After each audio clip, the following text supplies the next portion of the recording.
All right. Trying something a little experimental this evening. We will see if this works. Thanks, everyone, for your patience as we waited to begin.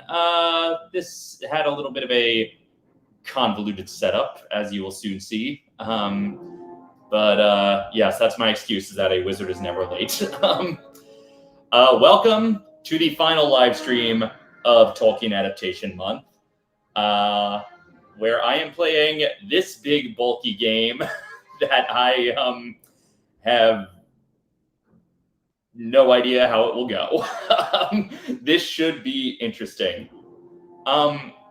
First off, I want to check, is anybody hearing an echo on my end? Because this setup is, well, convoluted. And if there's a little echo, that has to do with the way I have this all rigged up. But if that's not bothering anyone, then we are good to continue.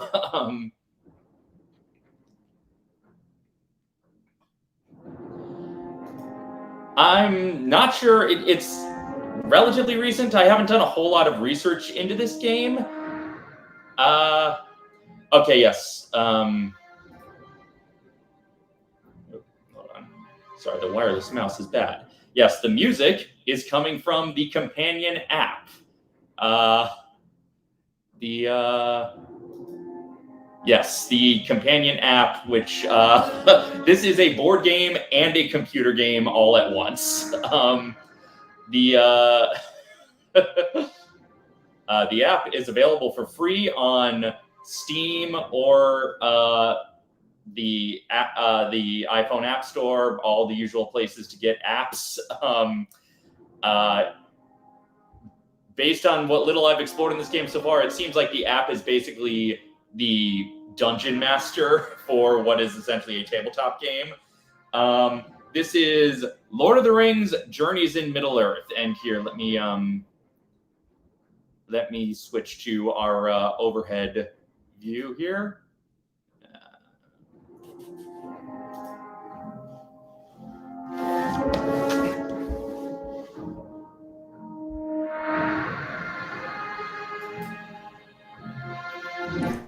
There it is, Lord of the Rings: Journeys in Middle-earth, a board game of adventure and exploration for 1 to 5 players. And I am 1 player, so we'll see how this goes. Yeah, well, what's wild about this game, in addition, is that it has both DRM. It has both purchasable, downloadable expansion packs and physical purchasable expansion packs. And this game costs like over $100, even in just its normal form. So it'll be a while before I get any of the expansion packs. But for now,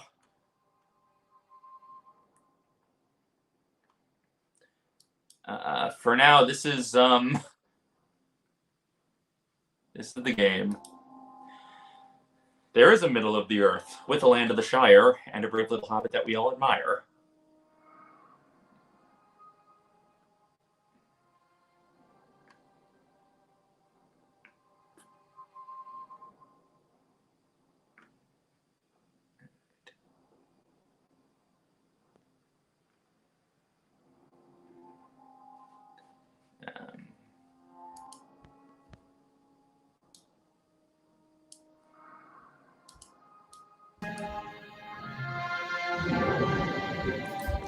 Okay, I'm trying not to have echoes. Trying not to have too many echoes, but yeah, I've got my phone up on a rig up here, and I've got my computer here with the camera. So yeah, I have not really dug into this. I have only been, yes, digging my way out from the middle of the earth. I've opened it just to see that the first thing you see in the box is a piece of instruction, followed by a rule book. And actually, there was another rule book somewhere that was on top of this rule book. Yes. Yes, when I opened this game, it was the first page of instruction, the introductory rule book, and then the rules reference to go back and check when you are confused. Meanwhile, my worthless wireless mouse here is making it very difficult to do much of anything.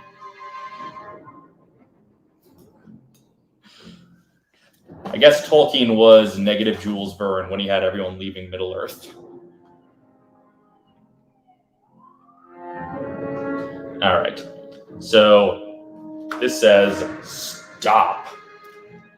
We will see if I actually, how far I actually get in figuring out anything in this game. I might not actually get much gameplay done tonight. So, Journeys in Middle-earth, TM, is a fully cooperative game in which players travel and battle their way across the lands of Middle-earth. Players must work together to overcome the challenges presented to them by a fully integrated companion app. This game cannot be played without the companion app. So, the companion app is trying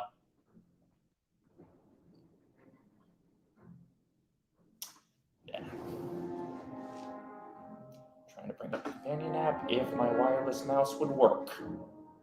Can I use the game box as a mouse pad? Will that help? Oh, that actually does. There we go. So there is the companion app. And yeah, as far as I can tell, it's basically the dungeon master for this game.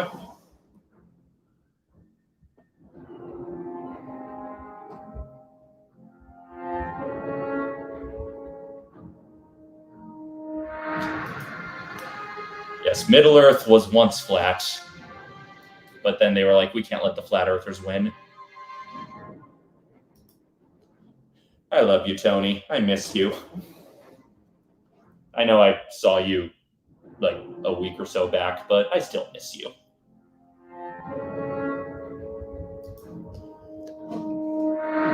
All right, so let's learn to play, shall we? Let's put in...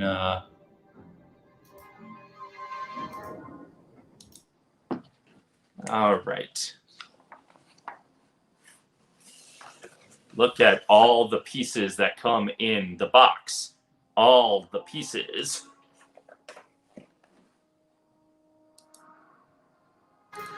This is going to mostly be a live stream of me learning how this game works and fucking it up royally. But hey, what better way to end the live streams of Tolkien Adaptation Month? The final video will be out tomorrow. It is an Armchair Imagineering. It is only 10 minutes long compared to the, hour plus of 2 weeks ago. But all right, it begins with a long quote from Samwise that I don't recognize from the text, but maybe it's just somewhere I don't remember. This quote might be from the text. I just can't remember where it falls. It's a quote about adventures, but I'm not going to spend all the time reading that.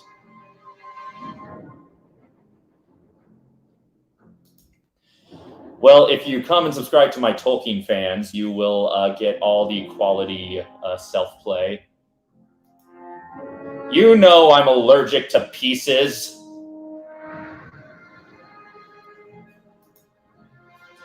No, the royal fuck-up is Denethor.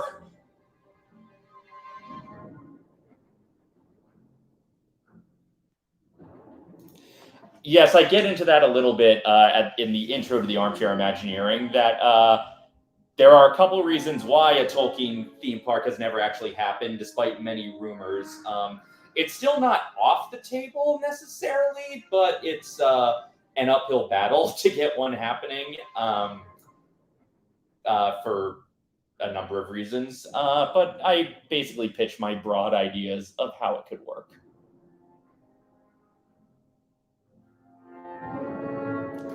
All right. The story's untold. Each time the players begin an adventure, the Journeys in Middle-earth app fills that adventure with content from a host of many possibilities. The same adventure can vary in many aspects. the size and layout of the map, the enemies and allies that are encountered, the events that plague the heroes, and much more. As a result, players can play the same campaign repeatedly and live a new story each time.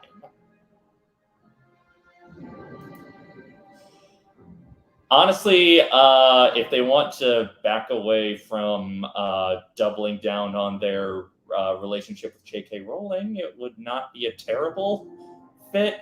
The problem is, part of the problem is, like, for just a land in a larger park, you have to choose which part of Middle-earth you're doing, and I think the obvious choice is the Shire, but there's a lot of realm to cover, and the Shire, I think, is the place most people want to visit, but it's also the place where nothing really exciting happens, at least in the movie, since they cut the Scouring. So it's like you can have the Shire, and then I guess you have a simulator where you, like, soar over the rest of the Middle-earth, soaring over Sauron. I don't know.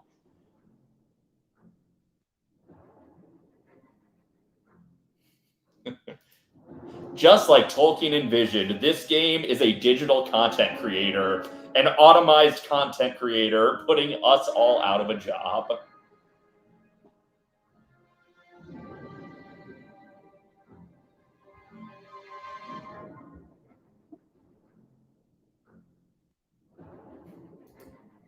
Honestly, I would kind of love that if the only land you get to visit is Mordor. Back when, a long time ago, the rumor was that they were looking to replace Toon Lagoon with the Lord of the Rings land, and I was sort of thinking of how they could do that with only cosmetic overlays to what's already at Toon Lagoon, and I was like, well, I guess Popeye and Bluto becomes barrels out of Bond, just escaping Mirkwood in the barrels, and Dudley Do-Right becomes the escape from Mount Doom log flume.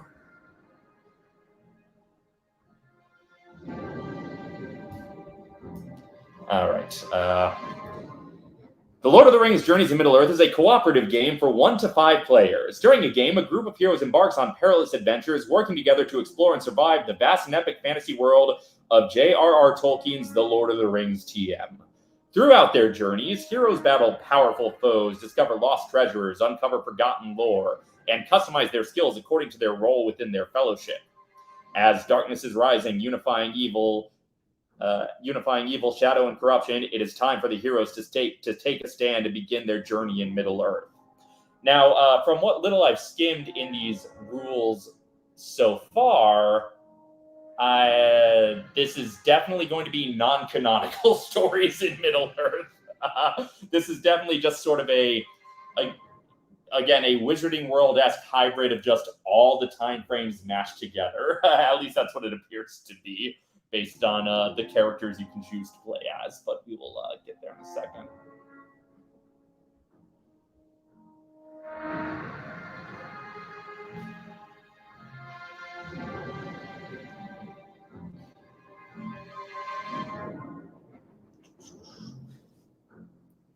Just catching up on the chat. Yes, okay. An epic campaign. Each game of Lord of the Rings Journeys in Middle-earth is one adventure of a greater campaign. During each adventure, the heroes attempt to complete a series of objectives before they are overwhelmed by the evils of Middle-earth. I love that phrasing. Before they just can't even.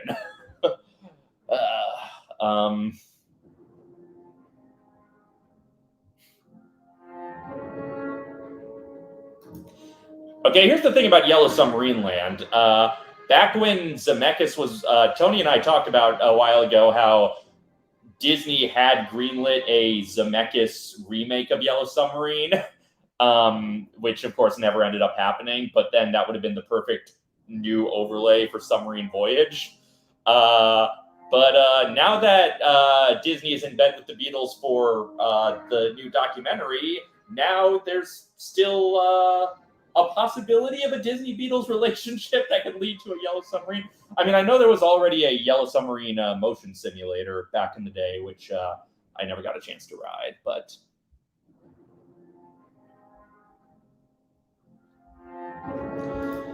I haven't been back in almost a decade, but I'm not surprised that Cat in the Hat needs some TLC because Universal tends not to spruce things up ever.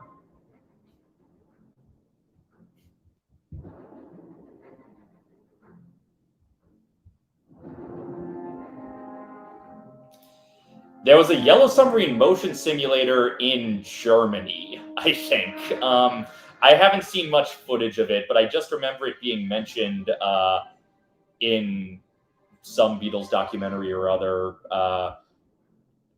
around the time the Beatles One album was put out. There was some TV documentary that mentioned there was a Yellow Submarine motion simulator, and a guy I sort of used to be acquainted with from another online community was actually the director of it. Trey Stokes, who directed the Pink 5 series of Star Wars fan films, was the director of the Yellow Submarine motion simulator. And yeah, I don't know if any footage of it still exists, really, but it would have been... Seems like something that should be salvaged somewhere, but what do I know? Okay. Complete a series of objectives before they are overwhelmed by the evils of Middle-earth. No matter the outcome of a particular adventure, the heroes and the campaign progress. Eventually, after completing a series of adventures, the campaign will reach a climatic conclusion that ends in success or failure for the entire party of heroes. So I think if we even get to gameplay today, it'll just be a little bit, not a full campaign.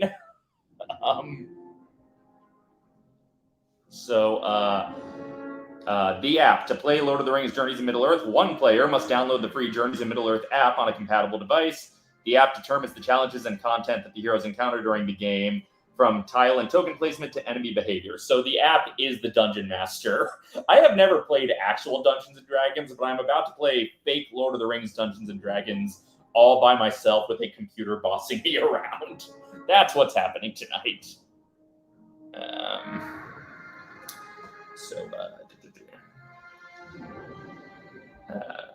The app also allows the heroes to save their campaign, allowing them to complete it over the course of several gaming sessions. To download the app, blah, blah, blah. I've already got that set up.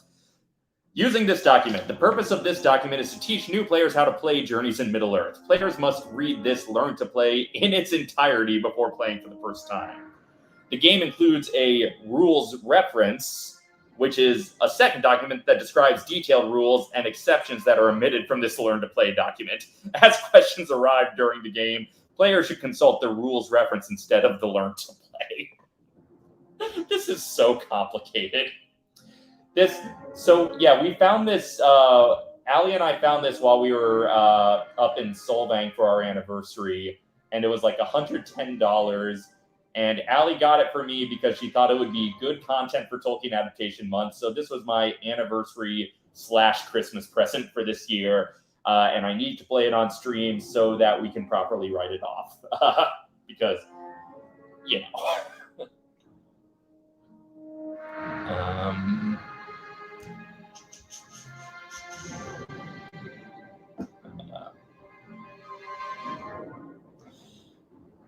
All right, so long, Tony. I will talk to you soon, my friend. Okay. So, component list. 1 rules reference, which is this. 22 journey map tiles. 2 battle map tiles. 31 plastic figures, 6 heroes, 25 enemies.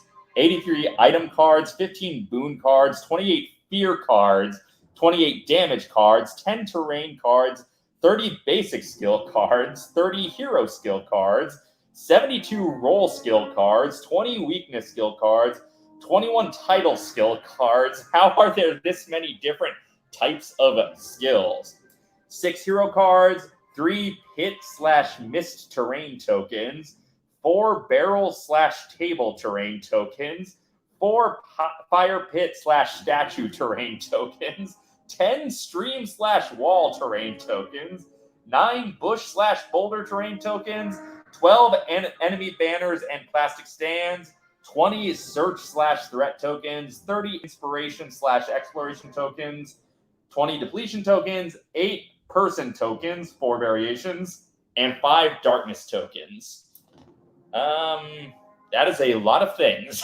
No wonder the box is so bulky and heavy.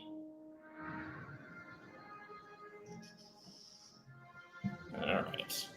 This looks like journey map tiles, depletion tokens, and inspiration/exploration tokens.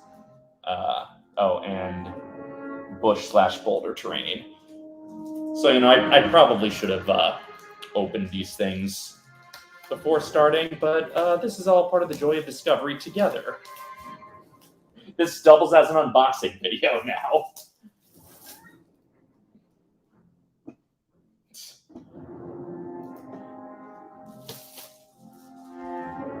Yeah, in my experience, games like this, once you start rolling, they're easy to get the hang of, but this is very I am already overwhelmed by the evils of Middle-earth, just like the instructions warned. Yes, these are all the Tolkien tokens.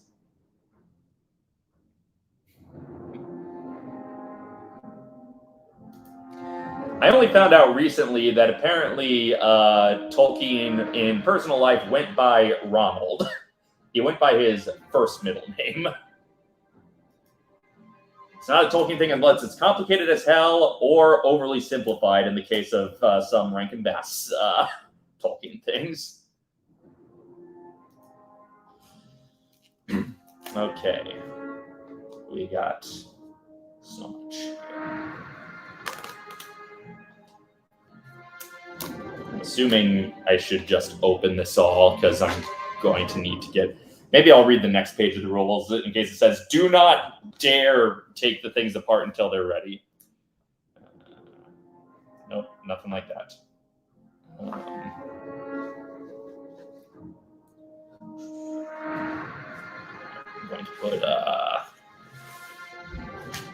going to put these terrain things over here.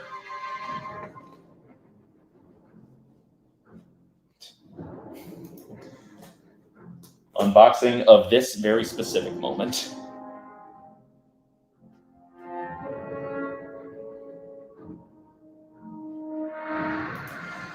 I didn't see the Tolkien biopic. I know the Tolkien estate and family did not sign off on it, so I wouldn't be surprised if it had its fair share of inaccuracies. The most I know about the Tolkien biopic is when they covered it on newcomers in their Lord of the Rings season, and Lauren Lapkus and Nicole Byer didn't enjoy many Lord of the Rings things, so I can't necessarily take their opinion on it as gospel without seeing it myself, but they mostly just seemed annoyed that it wasn't about him writing Lord of the Rings. It was just about him when he was young.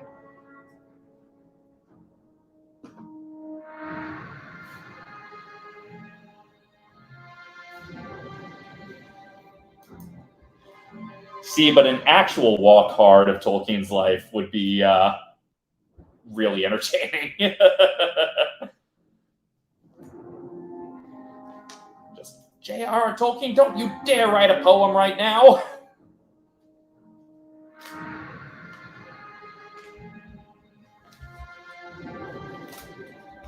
I probably shouldn't cover up the rules reference because I will probably need access to that. Because I will get very confused very quickly in this game.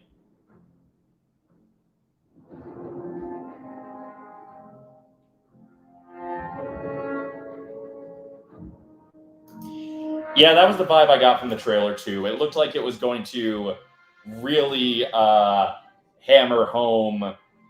It was going to do the thing every story about every writer does, where nobody ever has any actual ideas. They just write down the things that happen to them, but change it slightly to make it more fantastical. And it did kind of amuse me how much Tolkien would hate a movie about him that implied that his writing was all allegorical for his own life.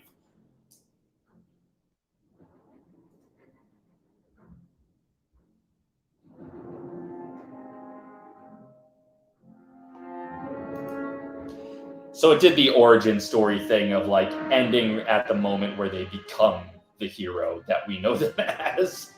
The origin story prequel thing,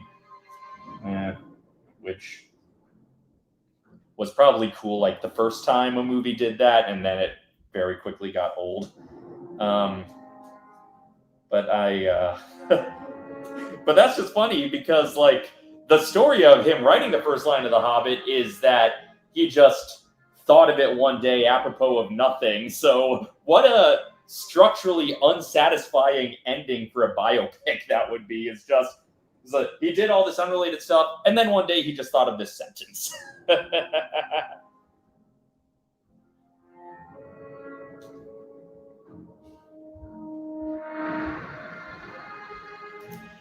See, but at least Casino Royale and Batman Beyond, like, at least in those, the characters, they're not fully the versions we know and love, but they're at least doing the things all along the way. You know, they're not, like, it's not like Batman waits till the last second to call himself Batman or to wear the mask or anything. It's, you know, Bond waits for the last second to do classic Bond, James Bond. Okay, this token is just the proof of purchase. That's amusing. Yeah, Batman Begins.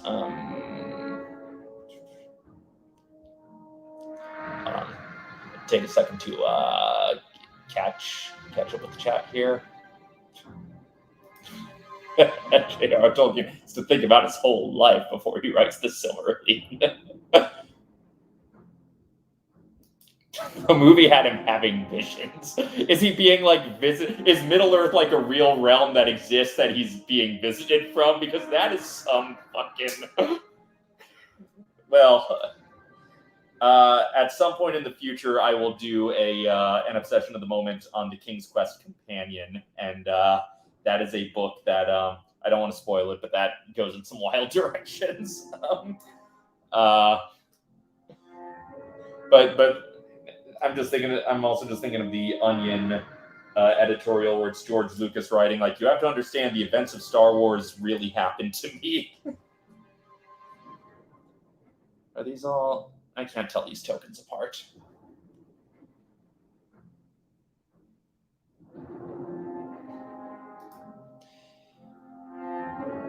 Yeah, I mean the Tolkien family is a long line of curmudgeons. I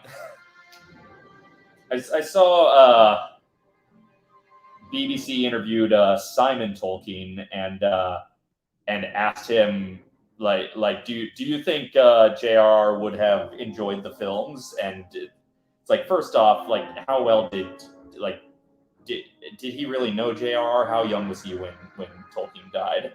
I don't actually know.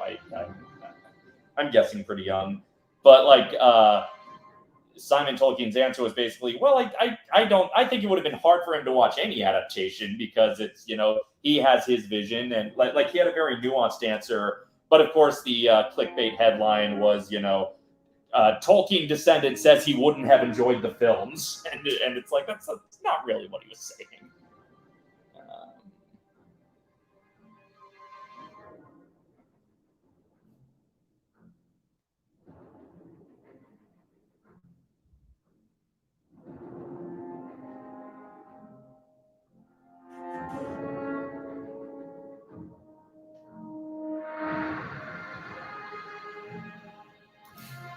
Yeah, exactly. Yep.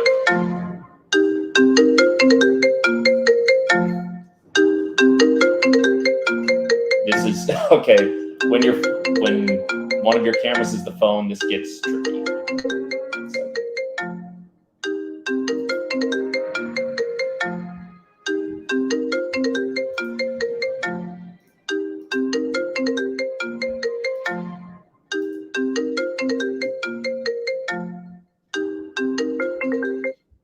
Everybody sing along to my ringtone.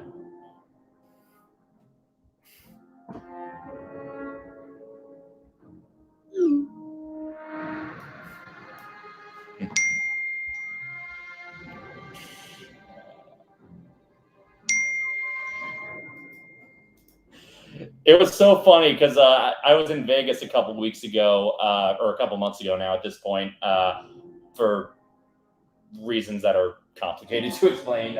Basically, Allie's job was taking them all to Vegas, and this was, you know, a trip that, whatever, free trip, you know?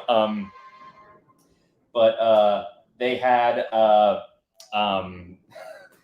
in one corner, there were like 3 slot machines back to back, and one of them was the Man with the Golden Gun.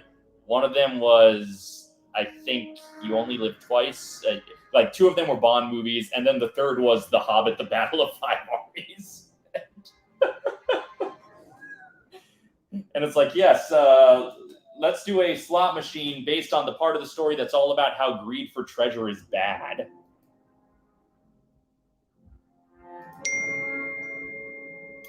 I will say, comparing them to Baron and Luthien isn't so wild, since they literally have Baron and Luthien on their gravestones. So,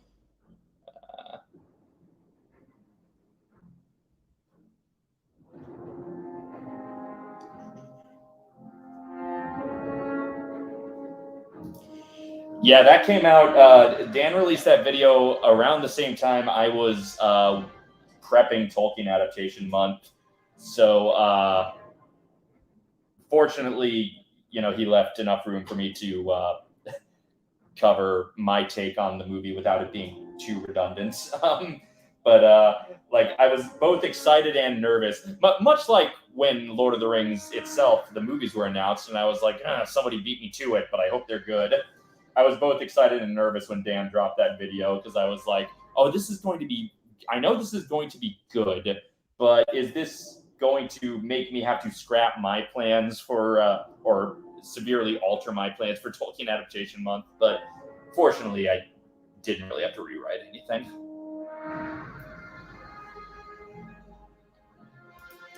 Okay, so Simon knew Johnny Ronnie a little bit, but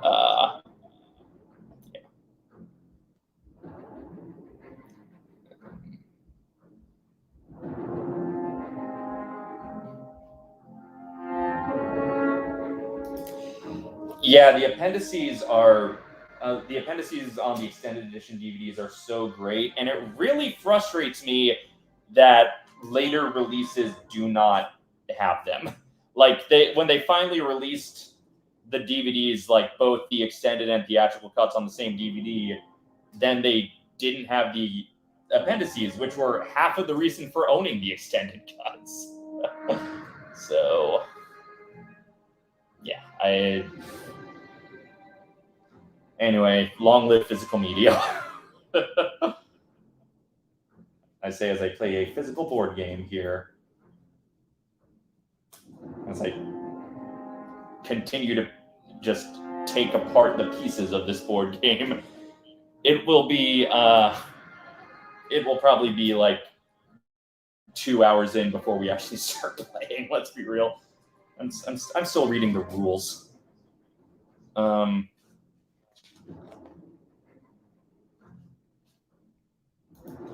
Yeah, they have yet to be topped. Even the original theatrical DVDs were pretty above and beyond, just in terms of not necessarily creating new bonus features, but archiving all the behind-the-scenes stuff that was being released in anticipation of the films. There's still some good bonus features on the original DVDs of the theatrical cuts too.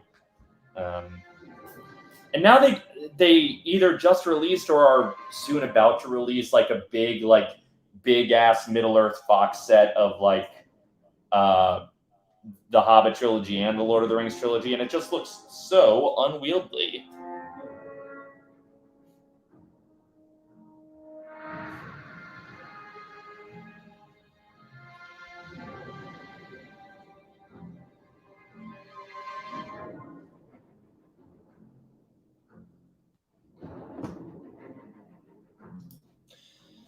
You know, I'm not surprised it's mediocre and bland, the Tolkien biopic. maybe I will watch it next year, or within the next year. Maybe I will discuss it in next year's Tolkien Adaptation Month if I watch it and find an angle to discuss.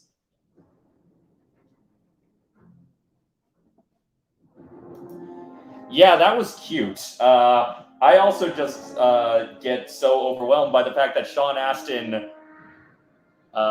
took, this during this big complicated production. Like, where did he find the time and energy to conceive of a short film and to convince everybody on a day off of the most arduous film shoot in history to also do this short film?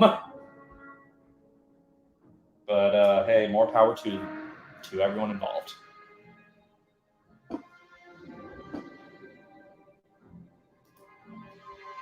Okay. And that is on the list for next year. Other topics to cover in future Tolkien adaptation months, I think, are all, first off, the other radio shows, the other radio productions. The 68 Hobbit is still my favorite, but I know there's like a deep well of Tolkien radio adaptations to mine.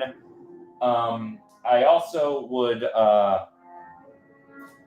like to look at the various foreign adaptations, and the probably that weird that weird 12-minute one, which I know Dom already did a video on that, but I should at least acknowledge its existence if I'm being thorough with Tolkien adaptations.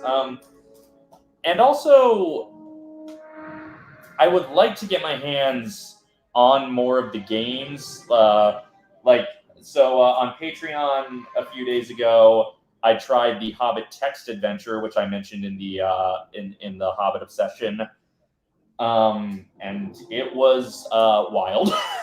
It is complicated and really unforgiving. But I would also like to get my hands on the 2003 Hobbit game if I can emulate it on my. Okay, these are those other ones. If I can emulate it on any of my computers. Probably, but I'm having more fun with the chat.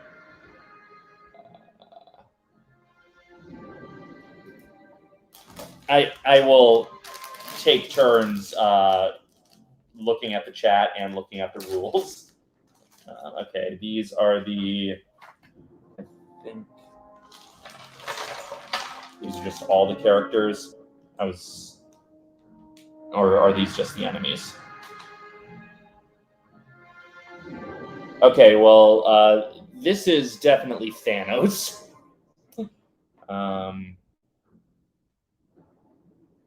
And this is Ghost Rider. These are all Marvel characters. Okay, I'm guessing these are all. Oh, I bought a cave troll.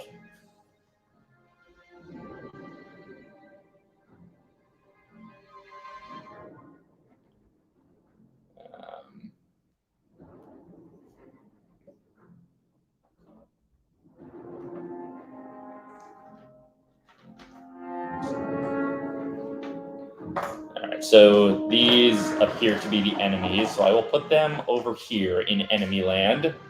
And, okay, these are the hero cards. Yeah,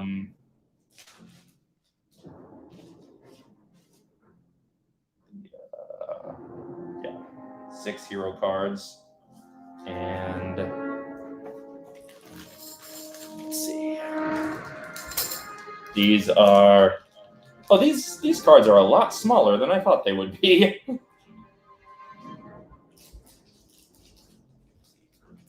Look at these baby little cards. Look at these baby cards.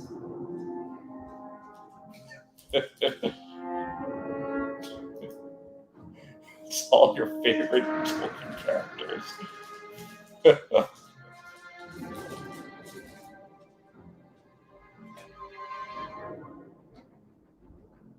Okay, these ones are damage cards.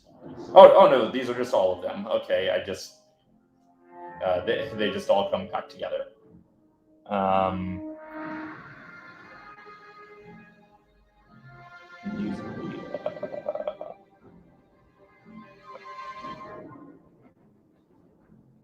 Okay, this is yellow with a picture of a bag on it, so I'm guessing that's item cards, even though in the rules, the item cards have a picture of a hand on them.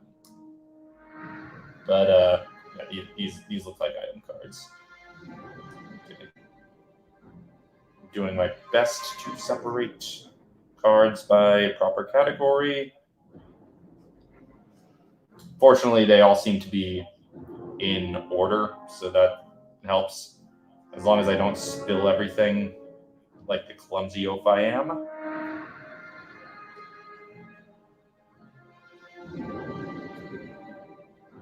Ill will.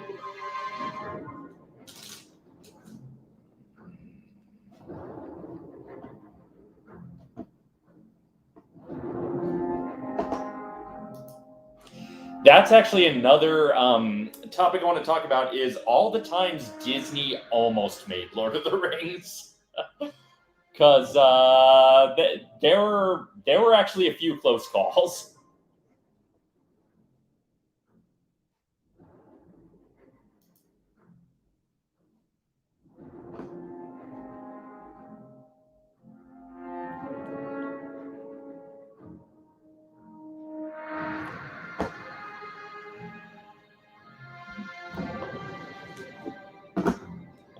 This worthless wireless mouse.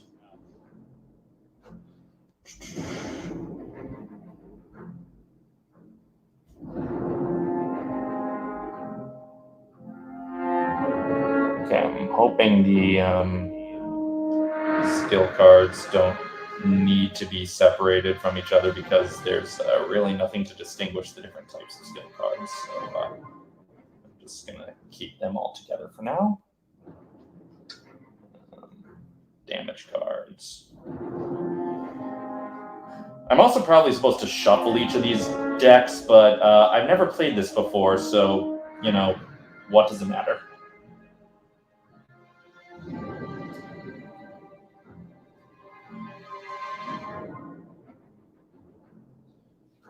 Oh, here's another skill card. So it's not like I'm going to have what the next card is spoiled for me because I'm literally opening these for the first time. These are other skill cards.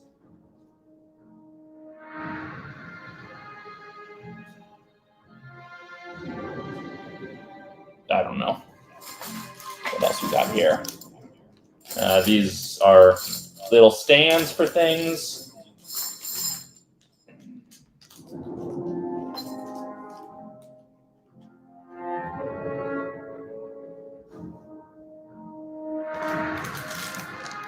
More cards. These are the hero characters, which we will get into shortly, I'm sure.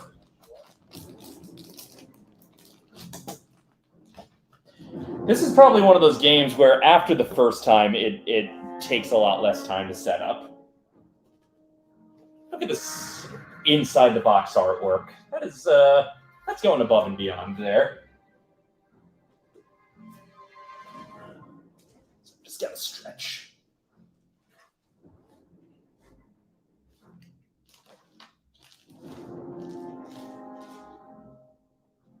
Keep the cards over here for now.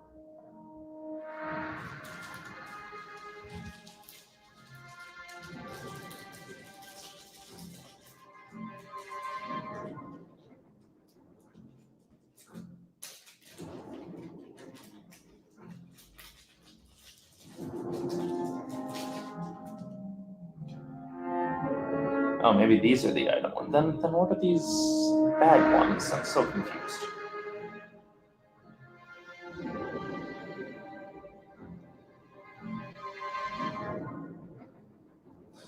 I'm so confused by this card coding.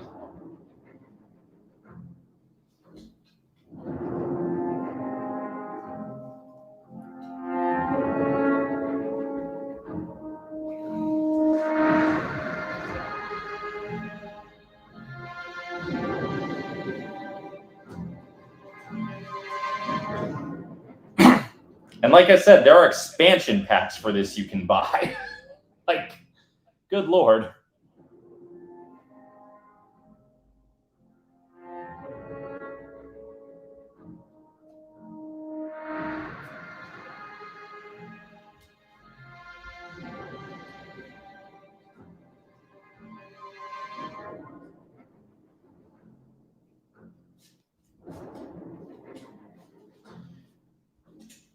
It's odd that these skill cards, the icon is the ring, right? Like, a skill is something you use, and the ring is something you should absolutely not use.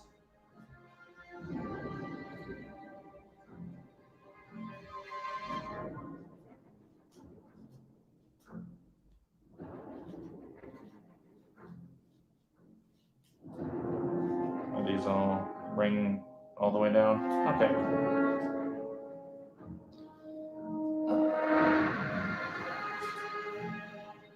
Do we have all the different types of cards? Item. I guess some of the item cards are hand and some of them are bag. Okay. Boom cards. Fear cards. Damage cards. Drain cards. And a particular set of skill cards. All right.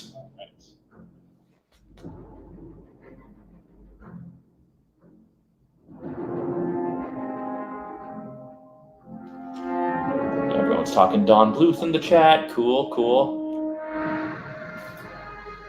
Expansion pack. They're all unfinished tales. The expansion packs are like early weird drafts where instead of Frodo, it's Bilbo's son Bingo, I think.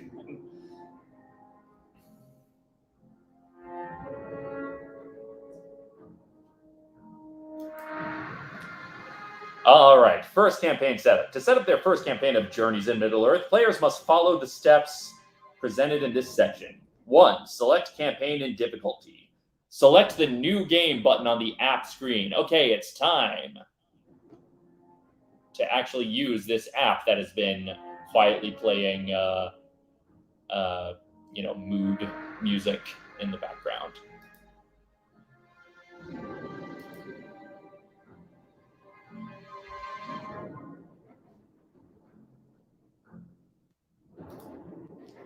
Okay. Look at us go.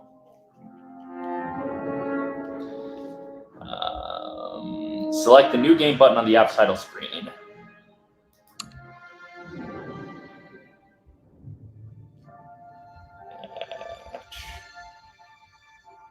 The app is too small, too far. That text is too small for me to read. Hold on. I need to close the app, enter the app again at a higher resolution.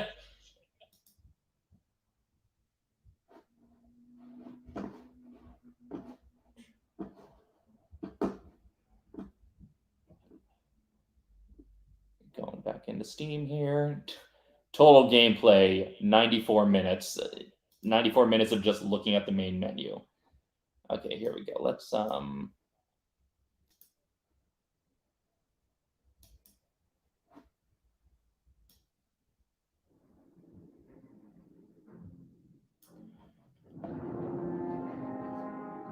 there we go. This should be easier to read. I gotta share screen again.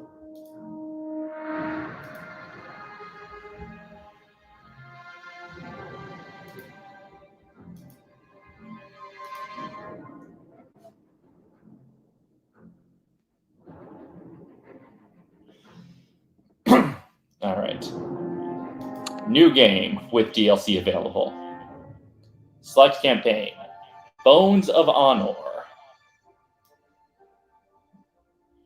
Ancient kingdoms once spanned the realm of Arnor, not Honor.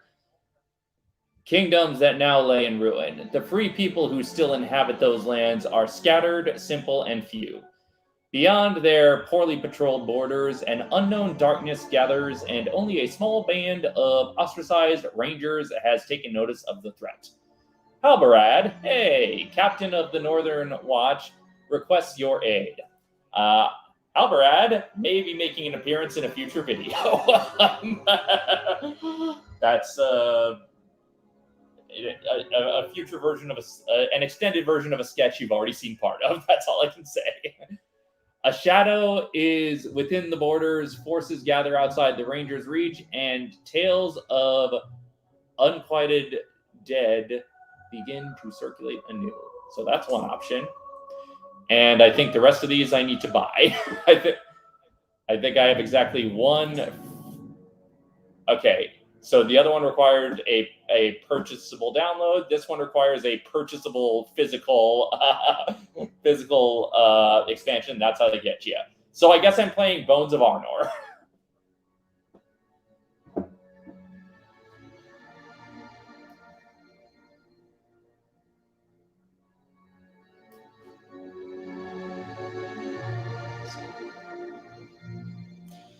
I've got my laptop plugged into my TV, so I can see on a bigger screen what's going on.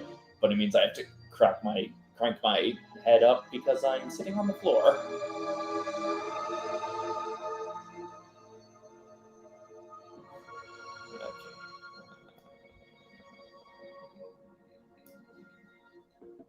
So, select the new game button, and the app will guide players through a series of screens for selecting a campaign, a difficulty, and a save slot.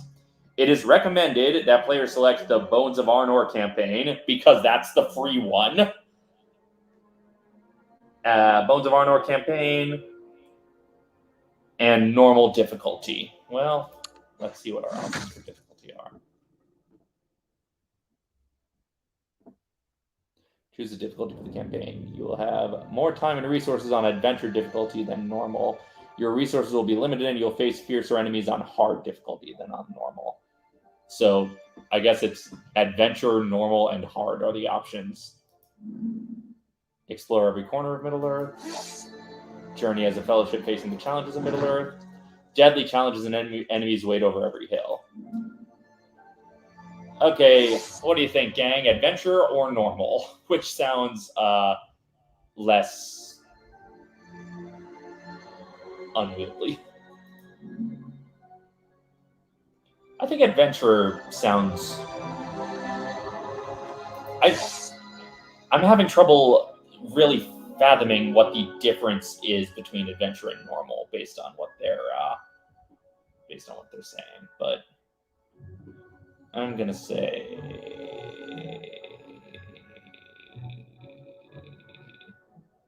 let's go with adventure.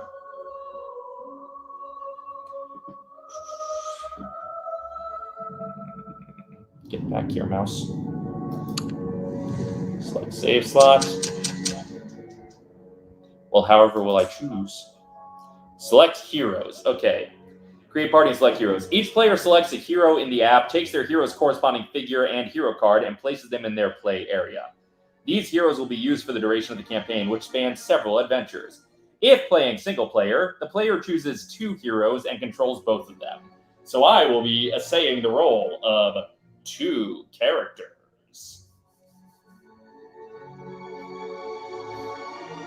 So... let's see.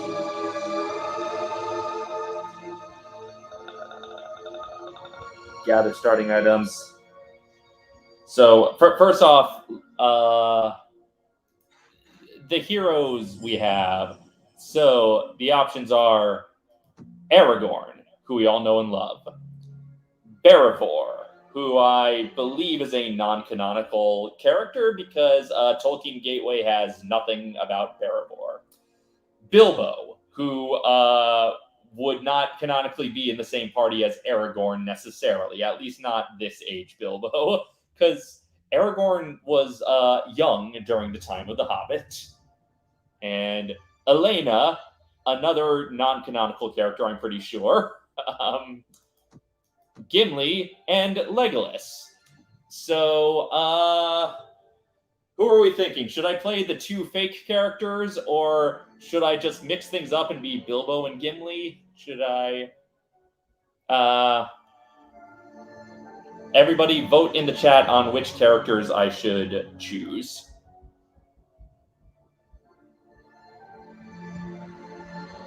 Somebody is cheering in a nearby apartment. And is there a sporting game tonight?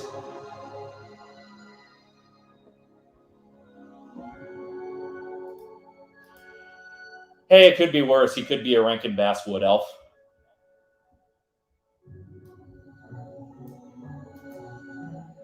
Okay, I've got 1 vote for Bilbo, but I've got a couple votes for the game's OCs, for the fakey characters, and a vote for Aragorn, and 1 vote for Bilbo and Gimli. I'm going to, let's see. Well, I'll play Bilbo because it seems right to play Bilbo.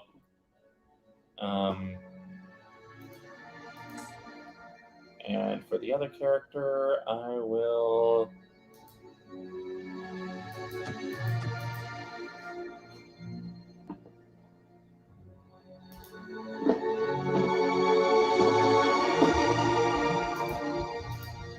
I'm guessing this game could not use Tariel because, based on the artwork, I'm guessing they did not have the movie license, only the book license. But I feel like Tariel gave them, like the existence of Tariel gave them permission to make up new characters.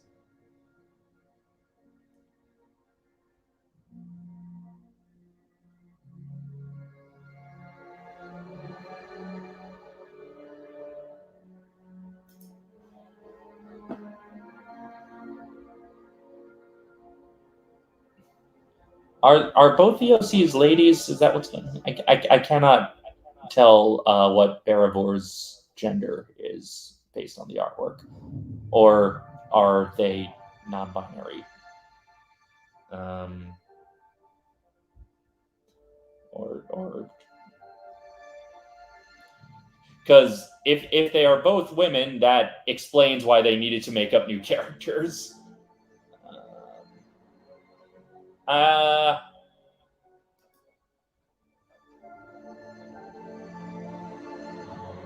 You know what? Bilbo wrote poetry about Aragorn, so it seems only right that they should have an adventure together. Okay, gather starting items. The app assigns starting items for each hero. Each player finds the item cards that match the name and tier displayed in the app and places them near their hero card. Players may select different starting items in the app if they wish. Okay, so first let me choose my hero cards for Bilbo and Aragorn. Let's see, Barivor is a human and Elena is an elf, but Aragorn and Bilbo are my guys today.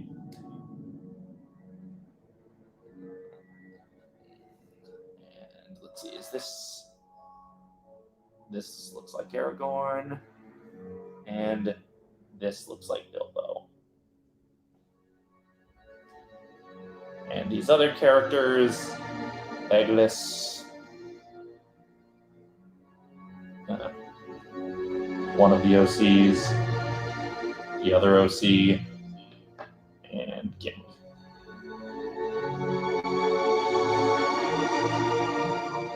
Once I actually get the handle on this game, this seems like something that I could play like with other people.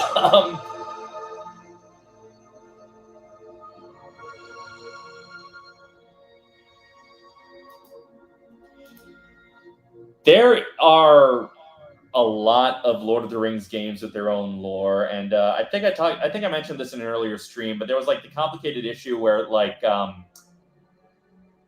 think it was EA had the license for games based on the Lord of the Rings movies, but someone else had the license for games based on the Lord of the Rings books, and whoever had the book license made a Fellowship game when the Fellowship movie came out.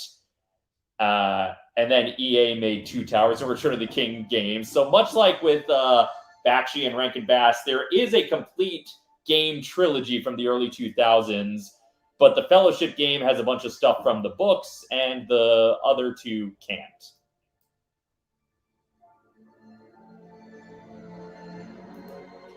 Yeah, I barely know.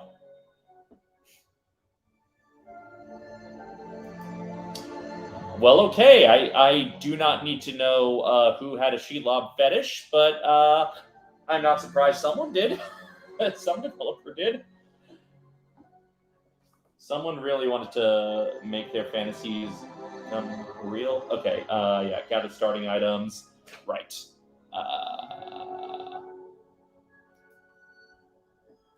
Okay, armor, cloak, hand item, dagger. Oh, I see. That's what the difference between these cards are. Okay. Okay, so dagger. Armor, cloak. Now wait a minute. One of these is ring mail. Why doesn't Bilbo get the mithril?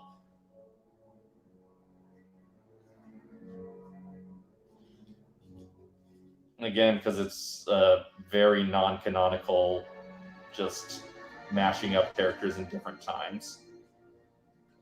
Okay, dagger and cloak for Bilbo. And Aragorn gets a sword and a banner and travel garb.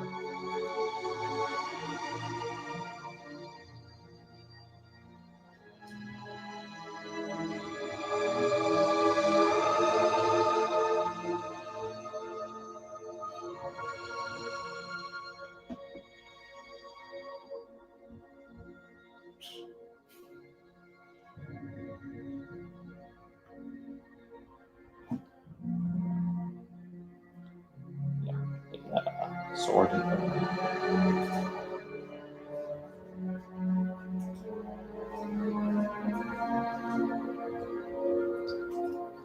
Okay, wait, hold on. It says I just get sword, but then the next card is Numenorian sword, and that really seems like something Aragorn should have, right? I'm guessing these are things that can be upgraded over time.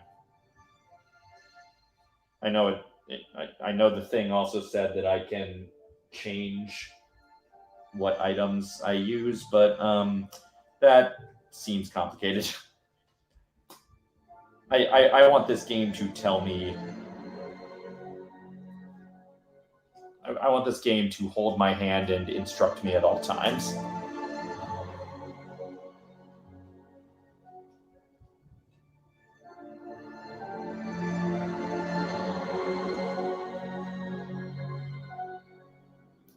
Oh my god. I'm glad you're okay, dude.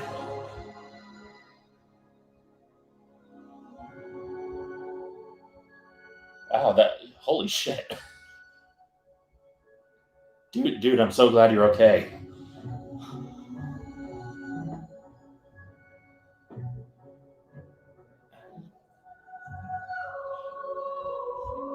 Jeez.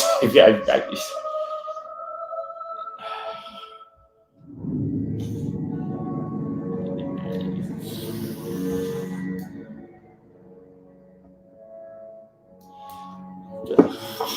fuck.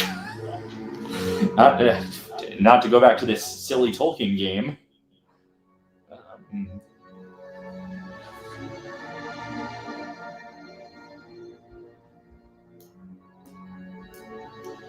Select party name. What is the name of our fellowship?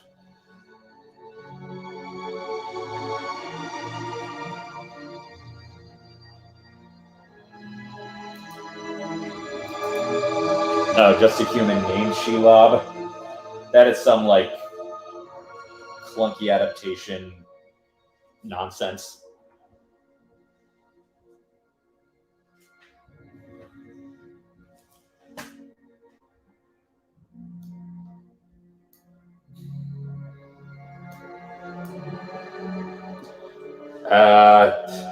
We are the...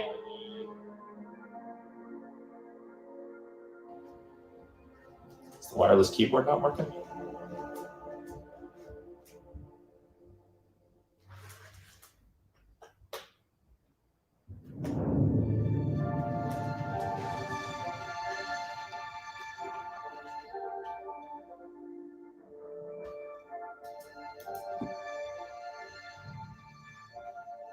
There we go.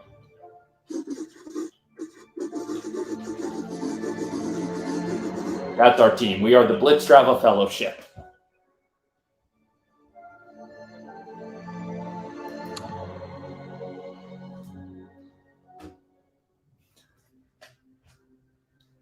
That looks like one of the non-canon characters there. Grow, though few take notice.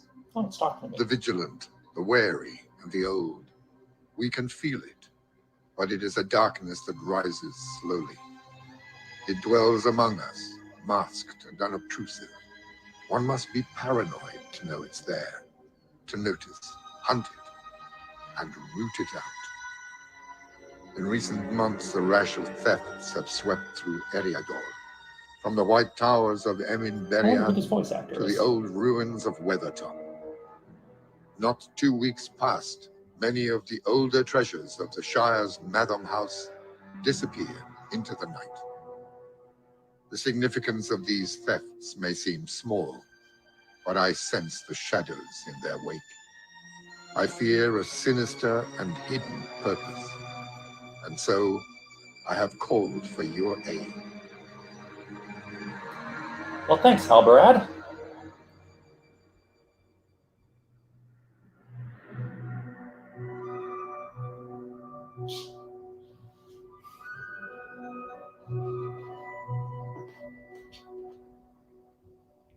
Okay, I'm still reading the rules, though.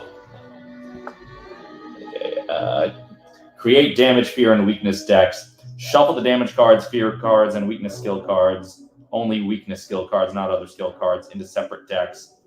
And place them in the center of the play area where all players can reach them. Which ones are the weakness skill cards?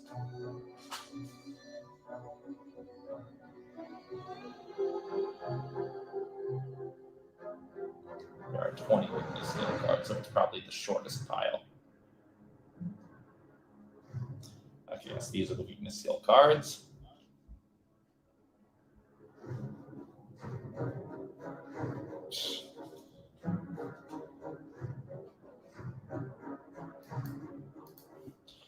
I have a feeling that's basically what's going to happen.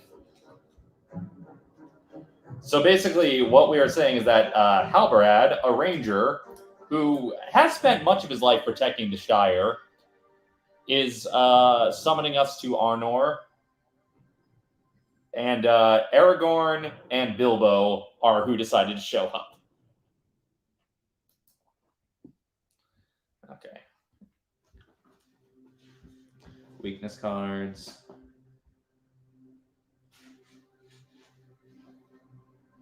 Damage. I don't need to shuffle them very hard because, you know, because I've never played this before. Create supply. Separate the exploration, inspiration, search, threat, person, and enemy banner token. What? Separate the exploration / inspiration.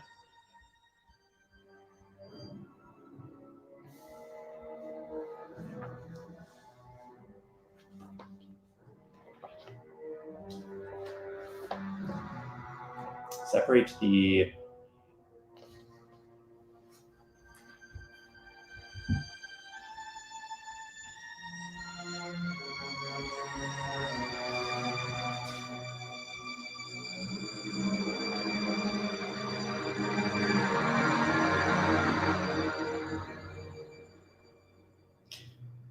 return the battle map and terrain tokens into the box. They are not used in the first adventure. Sure. So, hold on. So these were terrain, and these were terrain, and these were terrain.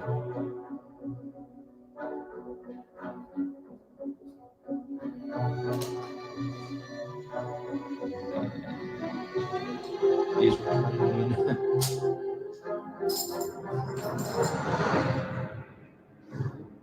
Okay.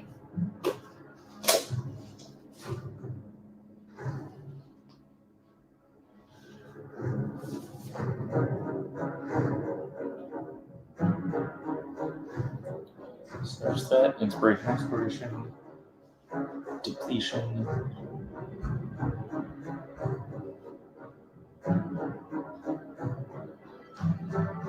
Tokens, darkness tokens. Okay.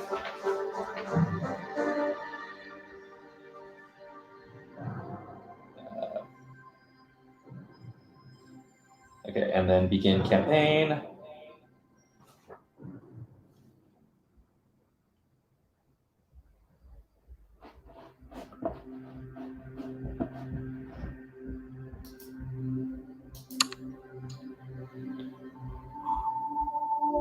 A Shadow in the Aerodor, Chapter 1.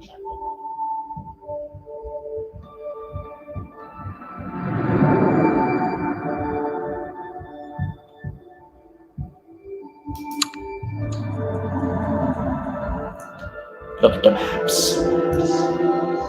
The theft of the Matham House is the talk of the Shire, for seldom do the Shire folk play a role in the larger world, and so these events seem small as a hobbit. But one small fellowship has gathered together to seek out these brigands.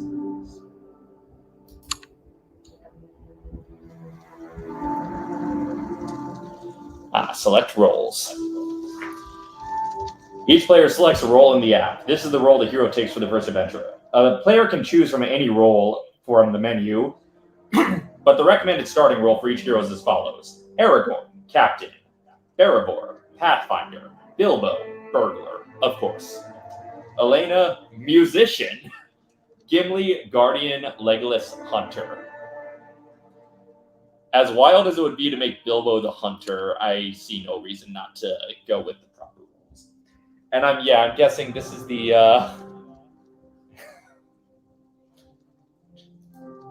aha! Road maps!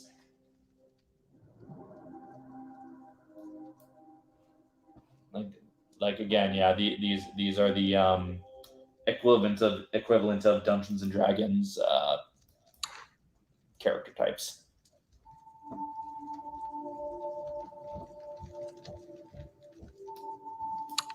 Embark.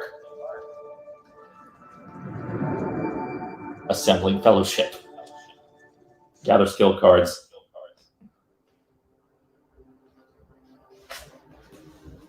Somewhere amid this maze of dark thickets and steep gullies, the band of thieves now hides. Your direction is informed by a set of tracks from 2 days ago, and you can only guess the location of the thieves' lair.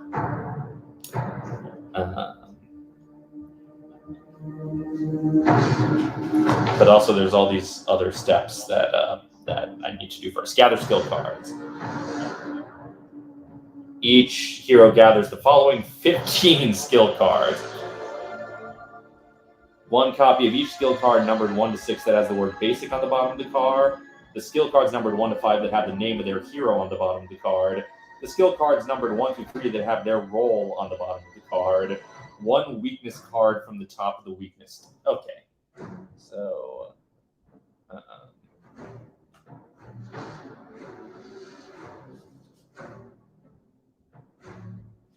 Okay, so first through the hero skill cards. Gotta find the 1 through 5s, or the one through 6s that say basic. The 1 through 5s that have Bilbo and Aragorn's name.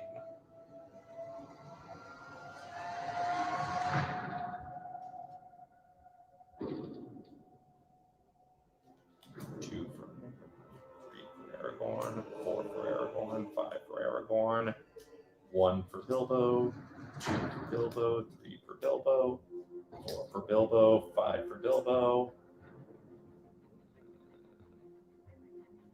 Other characters are not playing today.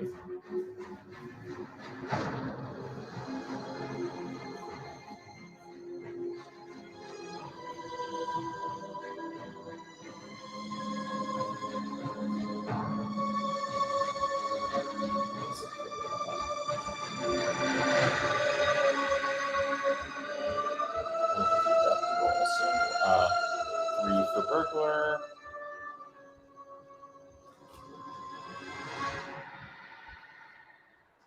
This is riveting, I know, watching me just fold through cards. Okay. 3 for Captain. And 1 for Aragorn. And now I gotta find the ones that say basic.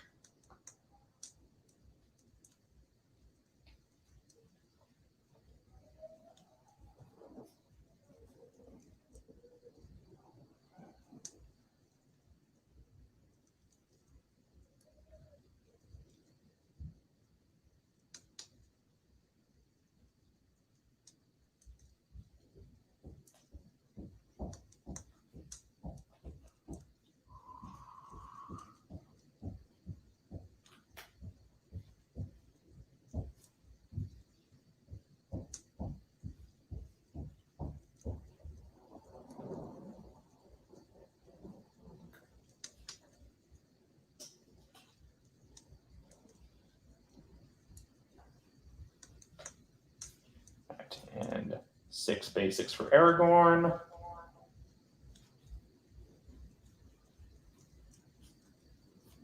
And 6 basics for Bilbo. Cool. We are an hour and 16 minutes in, and I am not finished setting up this game.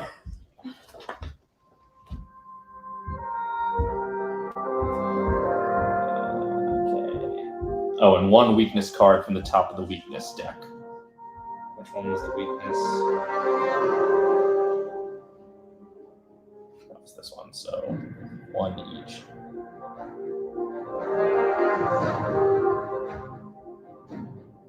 This does not look like a weakness.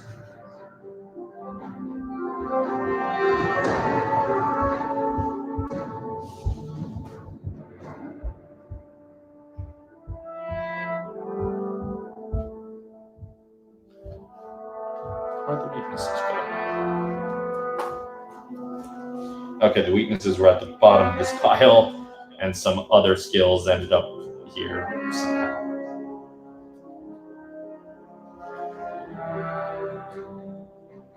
Okay. Weakness. Arrogant, which is a picture of Saruman. And Cut Off, which is a picture of the Bridge of Khazad-dûm. So Bilbo's weakness is Cut Off, and Aragorn's weakness is Arrogance. Unlike in the movie. Arrogant Aragorn.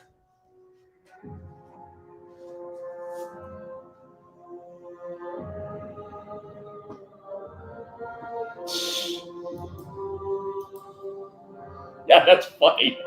That's really funny that Tolkien and D&D just keep on suing each other, I guess.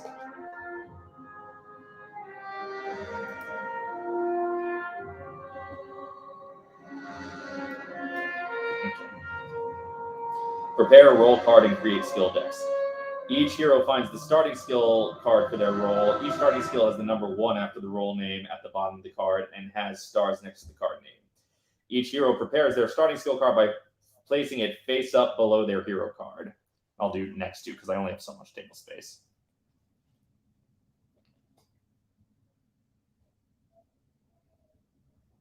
Then each player shuffles the remaining 14 cards together to create their skill deck and places it face down in their play area. Okay. So that's why these are all interchangeable from the back. So you never know what you're getting. So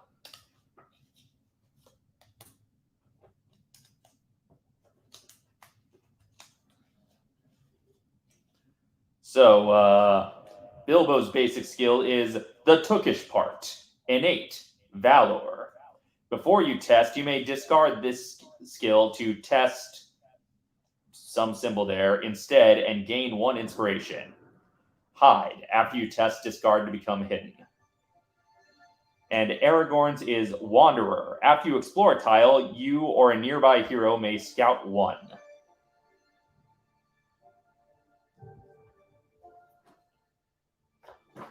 Okay, and place starting tiles and tokens. Select Embark in the app and follow the app's instructions, placing map tiles and tokens in the play area as shown in the app to create the game map. A unique alphanumeric code is printed on each map tile to make it easy both find the tiles and to orient them when placing them. Be sure to leave extra room for additional map tiles to be placed during the game. The app displays fog next to the starting map tiles to indicate roughly where map tiles will be added later. After following all instructions in the app, the players begin their adventure. Okay. So here we go.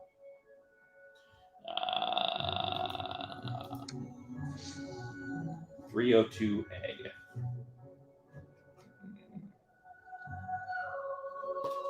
305B, 305A. 400. 101. 300.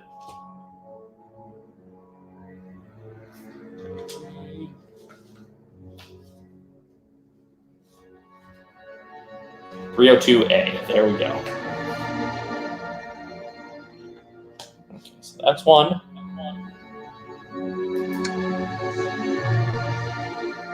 If you cannot locate and enter the hideout by dark, the trail may be altogether lost. Place the heroes as indicated. Each hero scouts 2. Okay, so I guess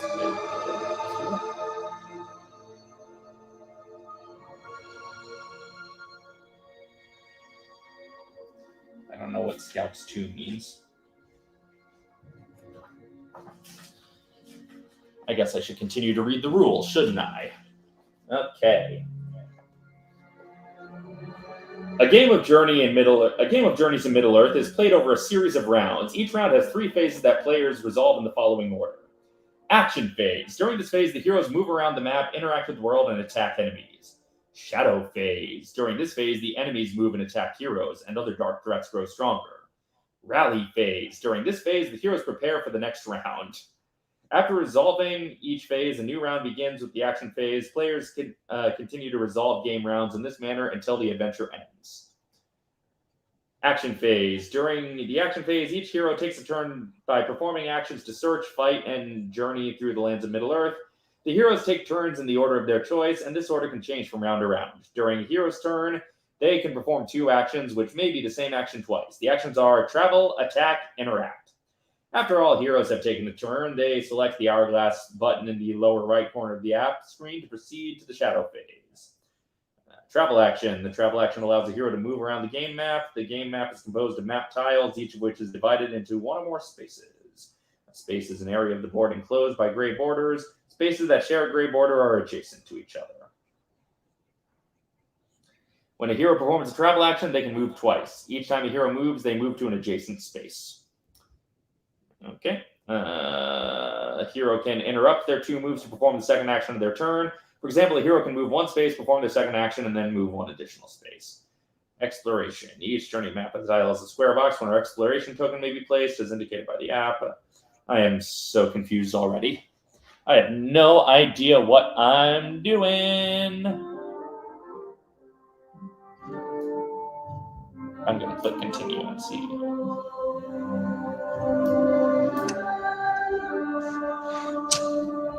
As your journey continues, there are many opportunities to learn about the rich history of this area. Place a search token here as indicated.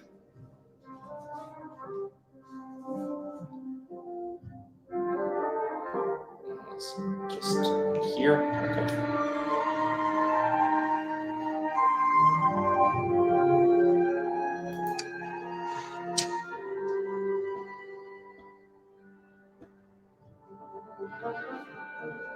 Small basket of leaves is here. Seemingly abandoned. Place a search token as indicated.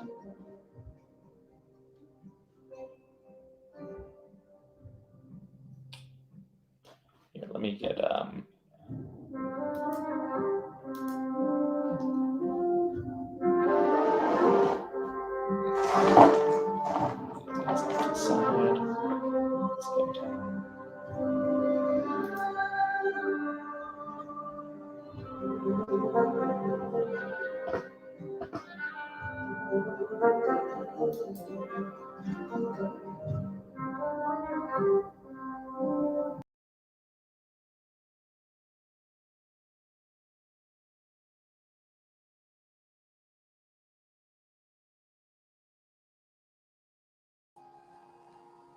Okay, let's see what we're doing here.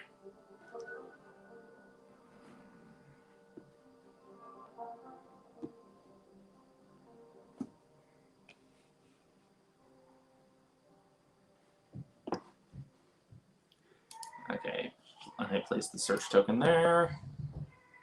Place the 100A as indicated. Okay, now I gotta find 100A.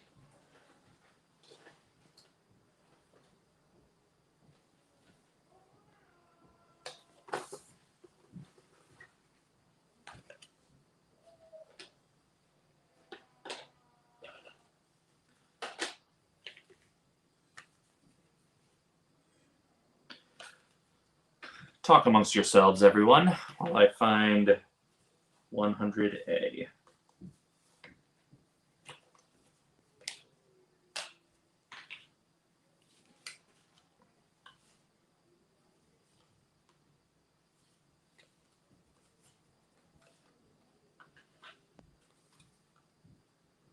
Aha.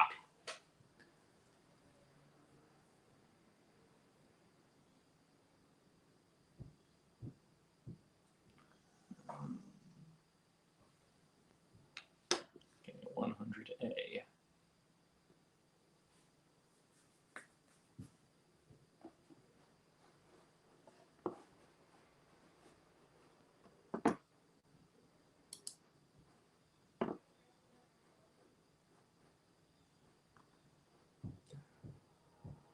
Damn you, mouse.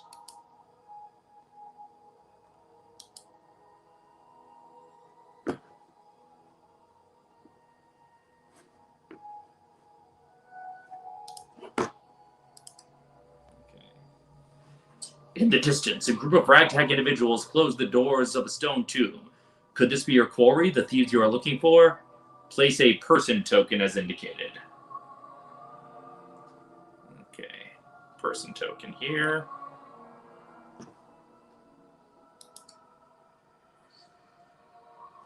Place 306A. So...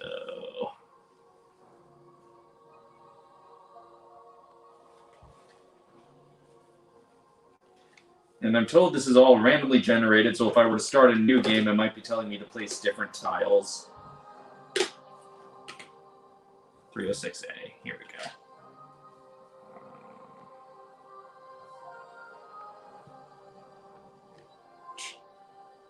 I need a bigger table. Did I place that right? I don't think I did.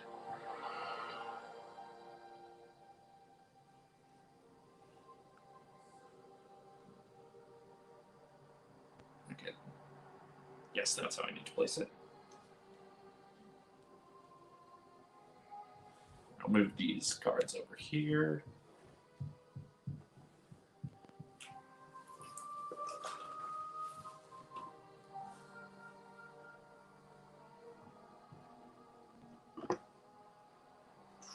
Okay, place 306A as needed. Place the 101A tile as indicated. I know I saw 101A because I looked through all of these, but I cannot remember where in the deck it was.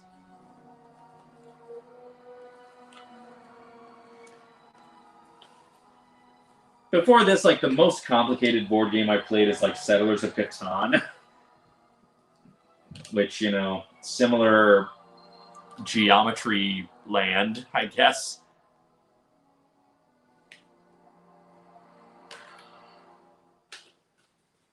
A place.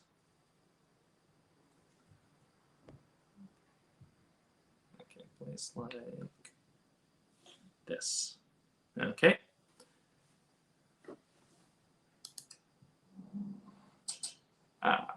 Place exploration tokens.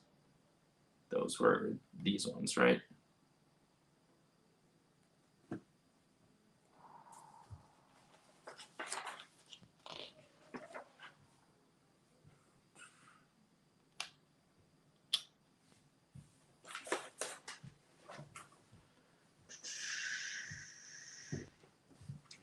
Okay.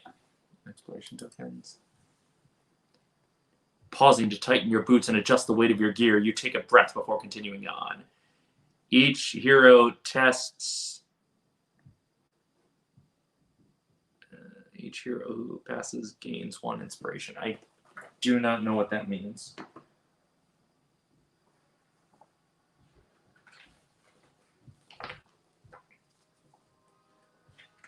Hold on a second. Gotta get up and stretch my legs a little bit.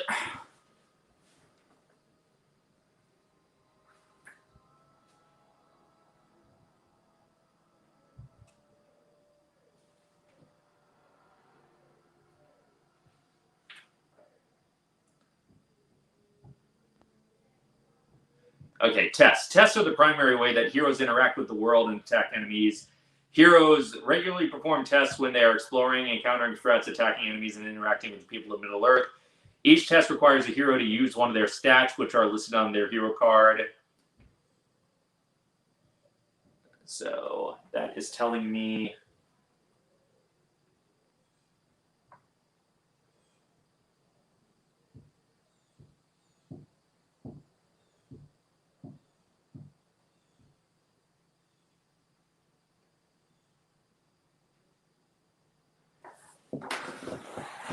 Okay, hold on a second.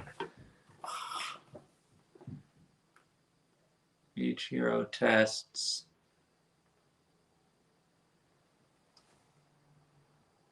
Spirit. Spirit is what we are testing. Okay. To perform a test, a hero reveals cards from the top of their skill deck. The number of cards they reveal is equal to the value of the stat being tested. So Spirit, Bilbo is 3, Aragorn is 2. So 1, 2, 3. Aragorn.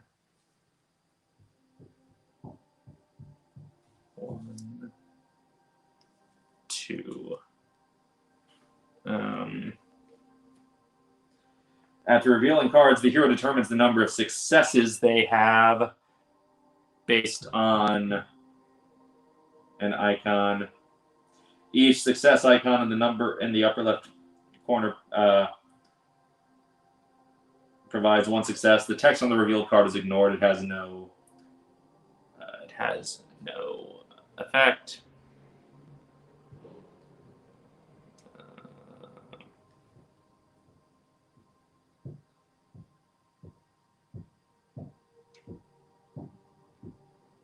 I do not see any success icons on any of these, so I guess neither. I guess I do not gain inspiration. And then I think I shuffle these again. Objective updated, confront the thieves.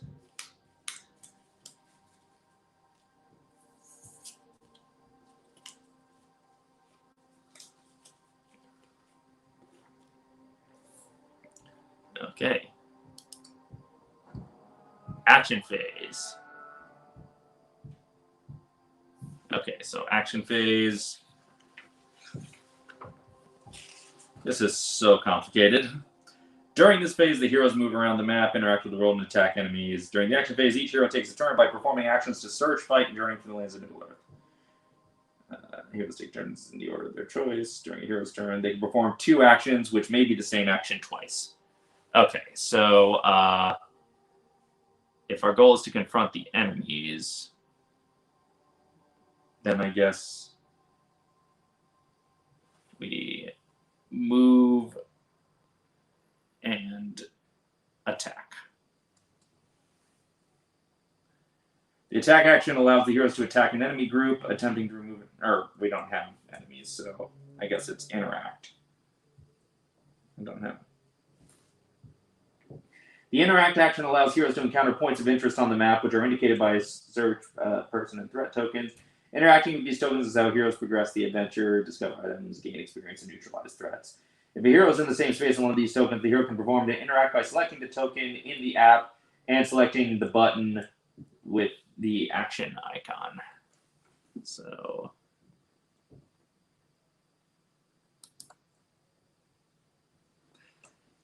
You note the garb mimics that of Brelanders, but their accents are varied.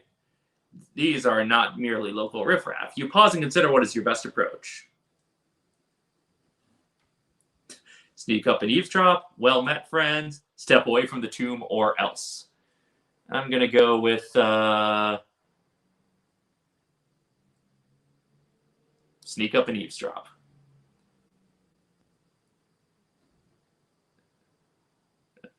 And we're testing agility for Bilbo. So I draw 3 cards.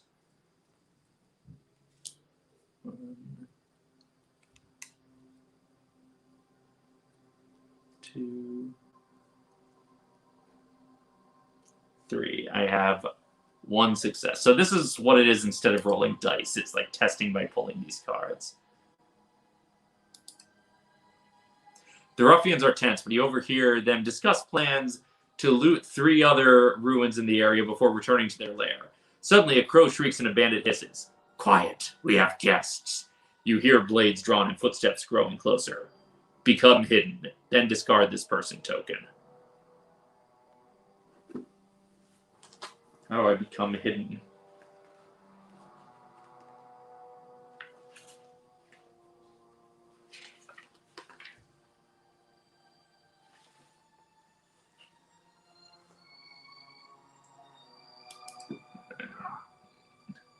Your enemy shows no sign of mercy nor any indication that they will accept the same in return. With malice in their eyes, they raise their weapons, ready to defend what they have stolen. Place 2 ruffians as indicated.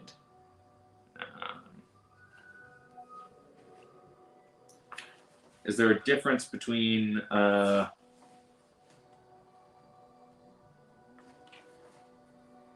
Can I just place any old enemies as ruffians? I'm going to assume I can, because... Okay, 2 ruffians are placed here. Whoever these villains are, I'm calling them ruffians for now. Yeah. And, how's everyone doing in the chat?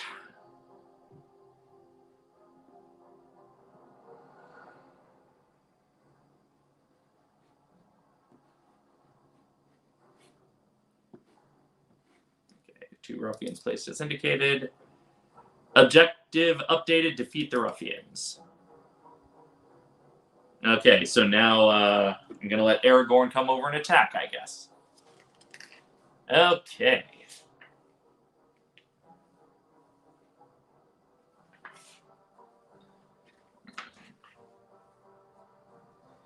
Travel, attack.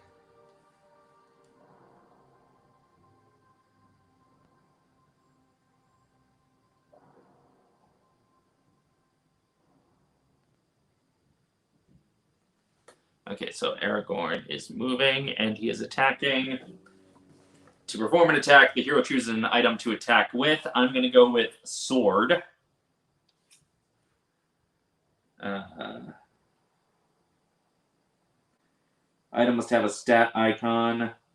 The hero must also choose one enemy group that is in range. If the enemy group is in the same space as the hero, that enemy group is in range. Enemy groups in spaces adjacent to the hero are also in range if the hero is attacking with an item card.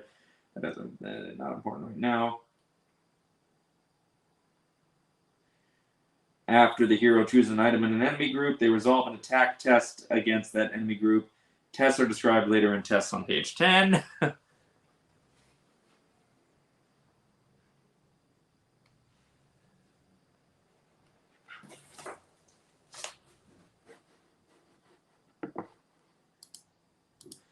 All right, have a good night, and thanks for joining as I try to figure this nonsense out.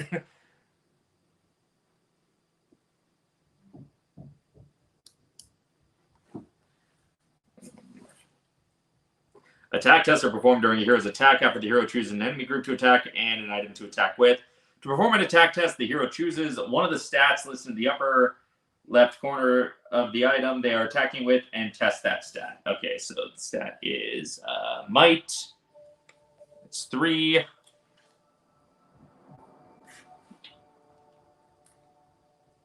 Then the hero spends successes to resolve one or more of that item's abilities. Each ability indicates how many successes must be spent Okay, so I'm...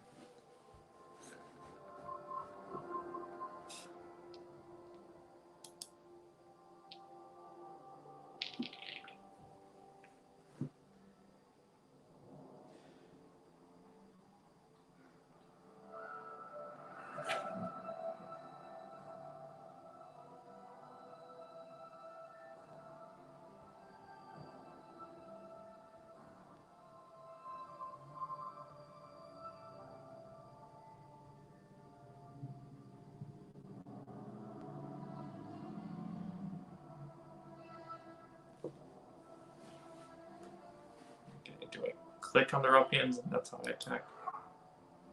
Yeah, okay.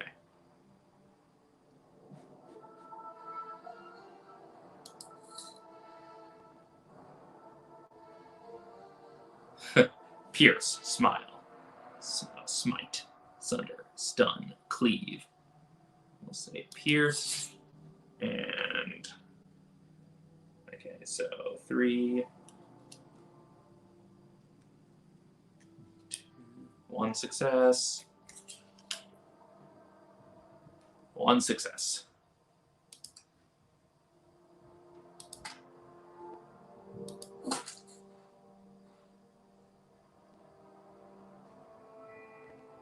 Can an enemy attack? I guess so. Your foe swings a heavy warhammer as easily as he would swing a toy wooden sword.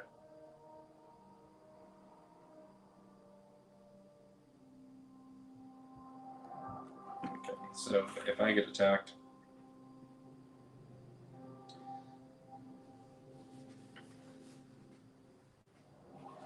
Okay,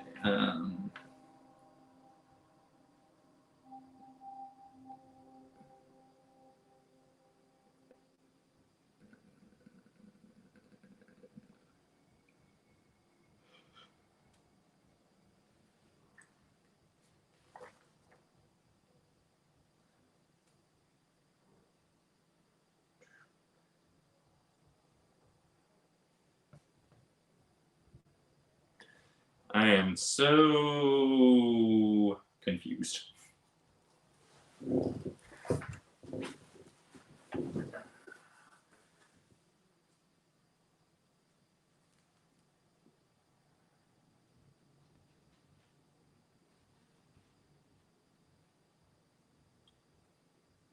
Okay, so they attacked me, and what that means is I do something.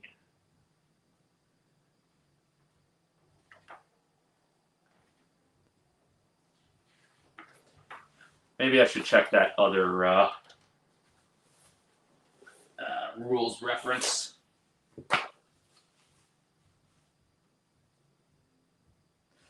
By the way, look at the art on this rules reference book. Look at this actually very cool wingless Balrog. I am generally, like, in the Balrog wing debate, I am team Balrog in the book doesn't have wings, but Balrog looks cooler with wings. But this is a pretty cool looking Balrog without wings. So good work, artists who designed this game.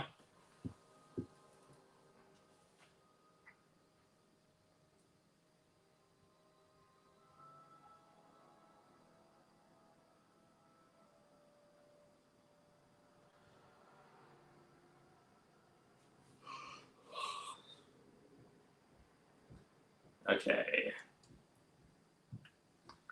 Damage and fear. Middle-earth is rife with dangerous enemies and other threats that imperil the intrepid heroes.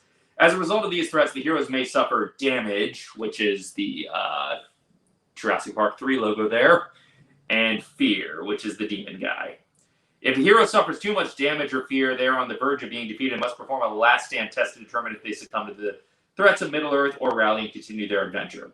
When a hero suffers a damage or fear, they reveal a damage or fear card from the appropriate deck and place it face up in their play area. Then they resolve the card's effect. Many of these cards instruct the hero to flip the card face down or discard it. If a hero is instructed to keep the card face up, it has a persistent effect that continues to apply to that hero.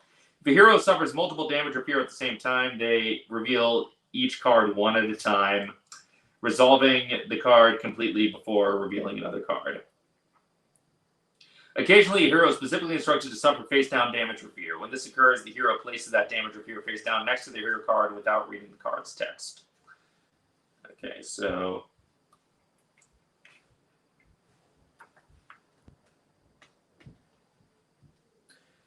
a hero may be granted a chance to negate damage or fear before they suffer it. When this occurs, the hero is presented with a stat to test. Each hero in darkness suffers 2 fear, and... okay. Which one is that?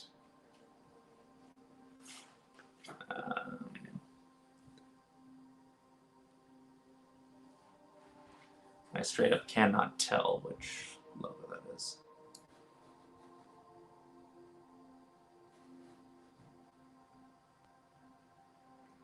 I think that's might negates. So that means I can pull 3 cards.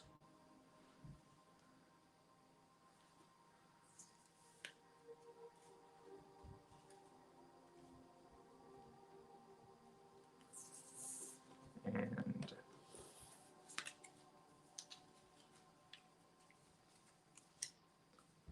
okay. 1 victory. Only 2 victories.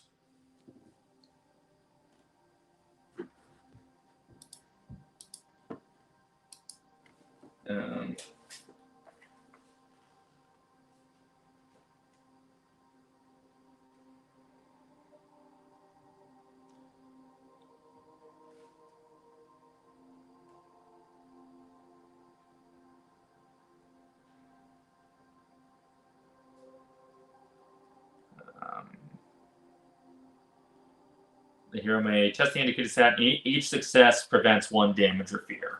Okay, so I'm going to use those victories to prevent 2 damage and only take 1 damage and 1 fear. So, what are Aragorn's damages and fears? Damage, weariness. Flip this card face down. Okay. Gloom. Flip this card face down. Okay.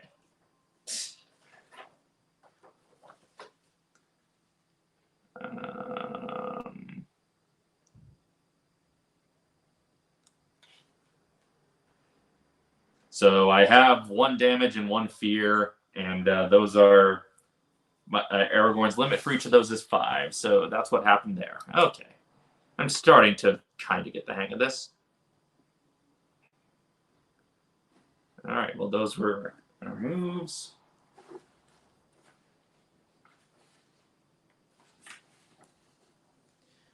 We both did our actions.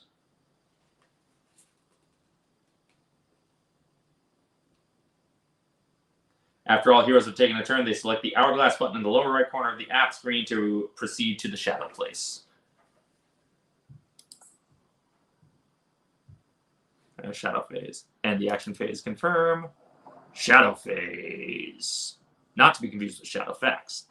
Your fellowship is prepared to face the shadow. Each hero gains 1 inspiration. Okay. Which ones were inspiration?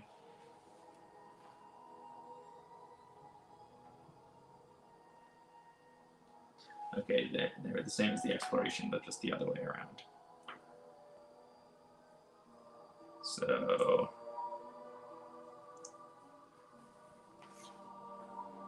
now I'm up to 7 inspiration for Bilbo and 5 inspiration for Aragorn.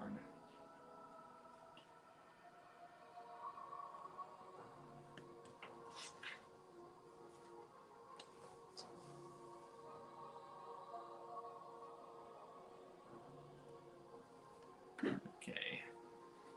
And the shadow deepens, though hope yet endures. Threat increases by 4.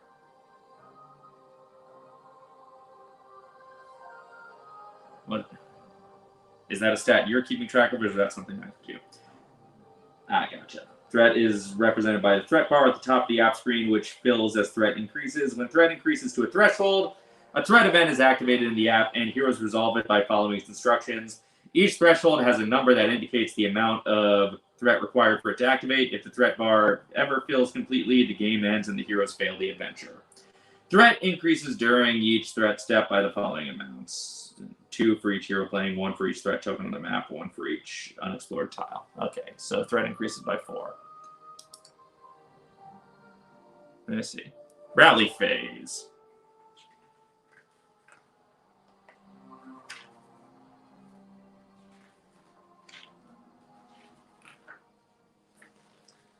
Go back to the rules for rally phase.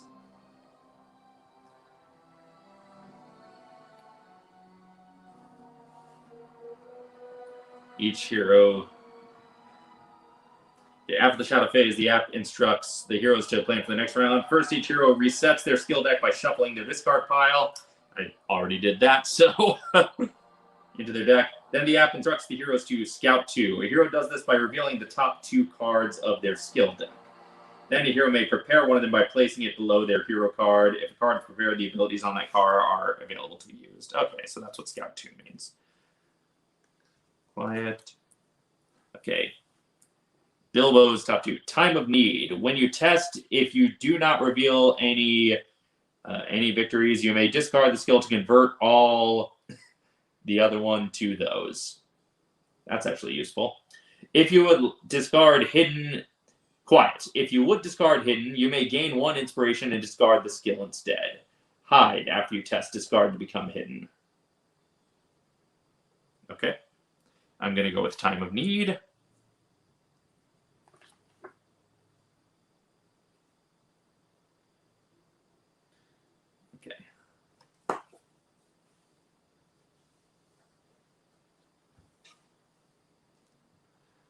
This, I definitely need a bigger table for this.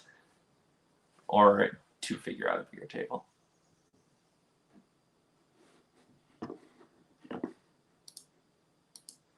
I am having a hell of a time keeping track of everything going on in this game. I am. This is frying my brain to figure this all out. It might be easier with the second person, like if I had another person I was playing with, and probably next time I try this game, I will play it with a friend. But for now, I am. Yeah. This is. I think eventually, with enough time, I could get the hang of this, but right now I am just so confused.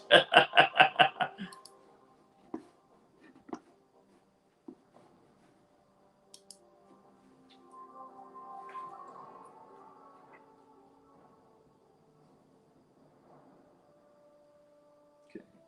So, Scout 2, revealing the top 2 cards of the skill deck. Then a hero may prepare one of them by placing it below their hero card. If a card is prepared, abilities on that card are available to use. A hero may only have 4 skill cards prepared at a time, so it is important that their prepared cards are separated from any other cards they have in their play area. So these are Bilbo's prepared cards.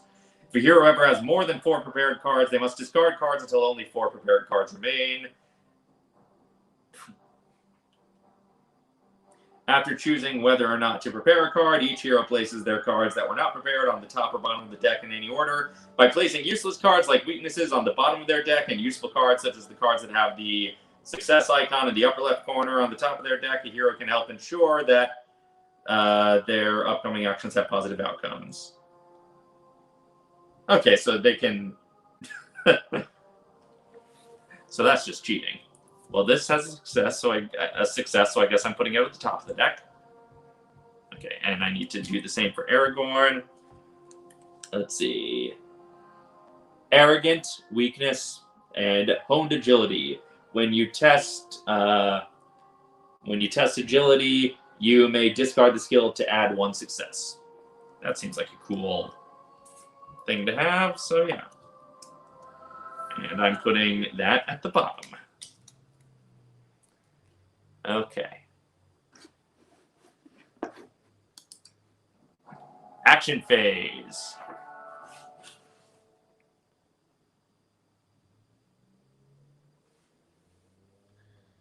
Let's see.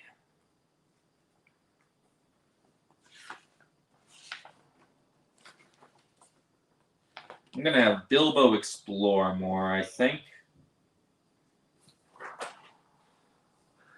Bilbo explores and interacts with that thing. You notice several trail signs surreptitiously tucked into the landscape. They are not a code you are familiar with. Using what you know about trail signs, you attempt to translate the unfamiliar code. Test Wisdom. If you have a Pathfinder card prepared, add 1 success. I do not have a Pathfinder card prepared, so Wisdom is 2, so success and failure. So I got exactly 1 success there. The trail signs must use some archaic form of code, for you are unable to translate them using known methods. They require more study. Okay, well, I will have Aragorn come and look at them too, because he's got 4 wisdom, so he's got a better chance.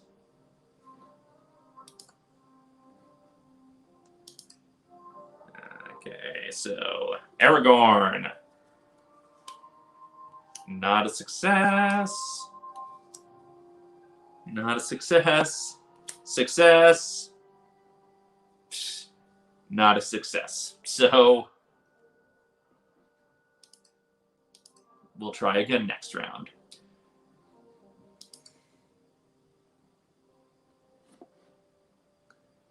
Okay, well, those are my action terms, so it's time for the shadow phase. I'm starting to really understand this, kind of. Your fellowship is prepared to face the shadow. Each hero gains 1 inspiration. Yes. Inspiration was those, yeah, was the flip side of exploration. So, okay.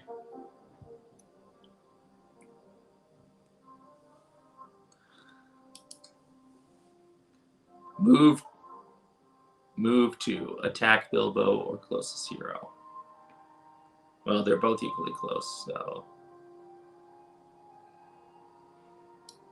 I guess they're attacking Bilbo. Your foe gives you a sniff of disdain before unshearing a gleaming longsword.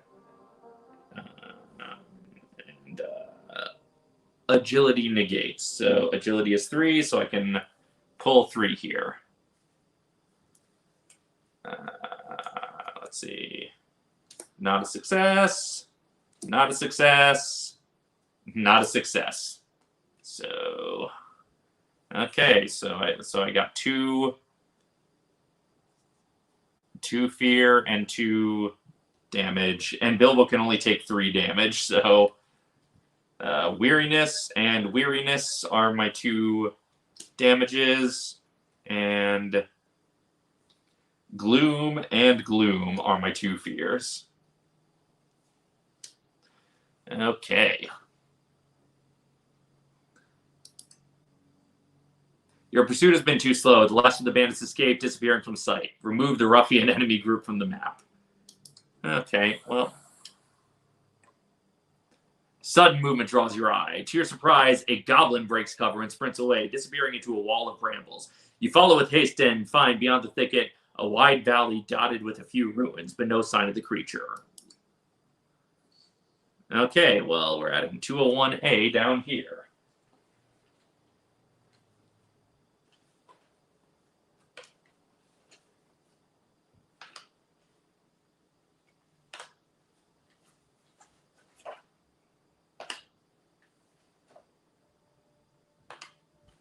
If I can find 201A.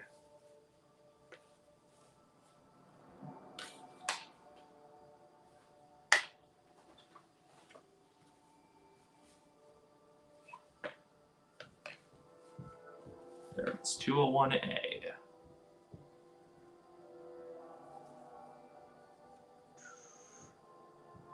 Added like so.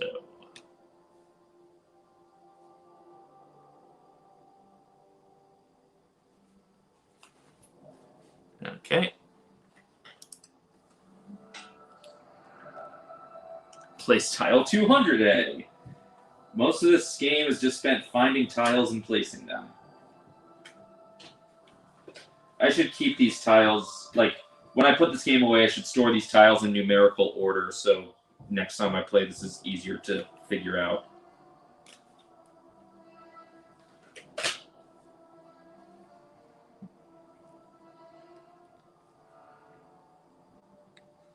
That's like this, maybe? Oh no, like this. Okay, gotta move these cards then.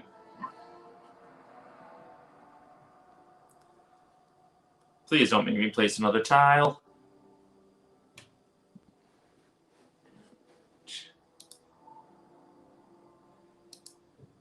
The Finding Tiles Submarine Voyage.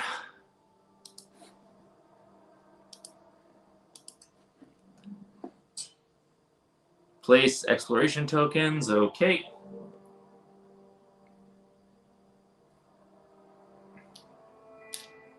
Do I really need to place them physically if the only way I interact with them is clicking on them on the app? What has drawn such a creature here, far beyond the reach of any orc stronghold? Its armor bore resemblance to that of Mount Graham, but far to the north does that mountain stand. A dark alliance has been formed indeed for such a creature to be summoned here. You must find tracks leading to the enemy's lair to continue. Searching the surrounding area will yield the clues and tracks you need. Okay. Objective updated. Find clues to locate the hidden lair. Tracks needed 3. The shadow deepens, though hope yet endures. Threat increases by 4.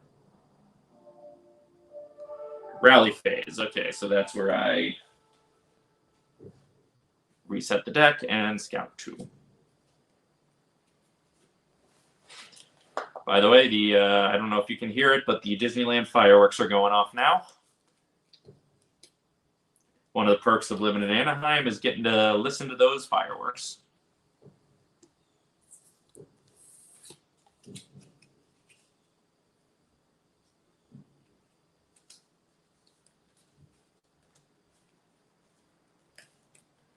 Okay, so scouting 2 for Aragorn. Clever Wit. When you test Wit, you may discard the skill to add 1 success.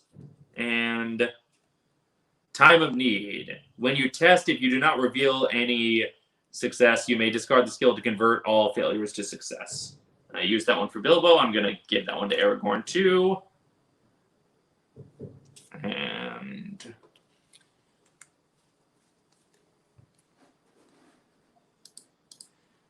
good night, man. And again, I'm really glad you're okay. And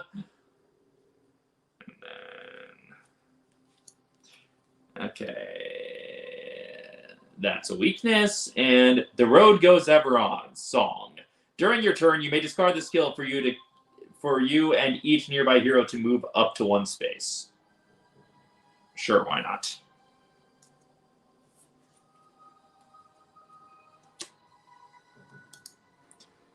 Okay, so continue.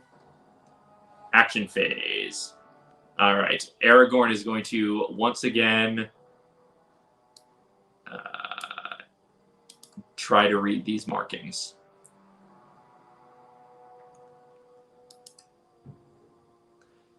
Okay, so we're testing wisdom. It's 4. 1, 2, 3, 4. We've got success, no success, success, no success. So 2. Ah, this row of stones must be warning of a river that ran through this area long ago. You suddenly remember a story you heard long ago about a river. So that's not actually important. Okay. Long ago, there was a tree that warred with the river. His roots were sunk deep into soil and stone, and the river fought for passage around his mighty trunk. But the river carried a secret. Gain 1 inspiration, then discard the search token. All right. Aragorn is now up to 7 inspiration, and this token is going away. Cool.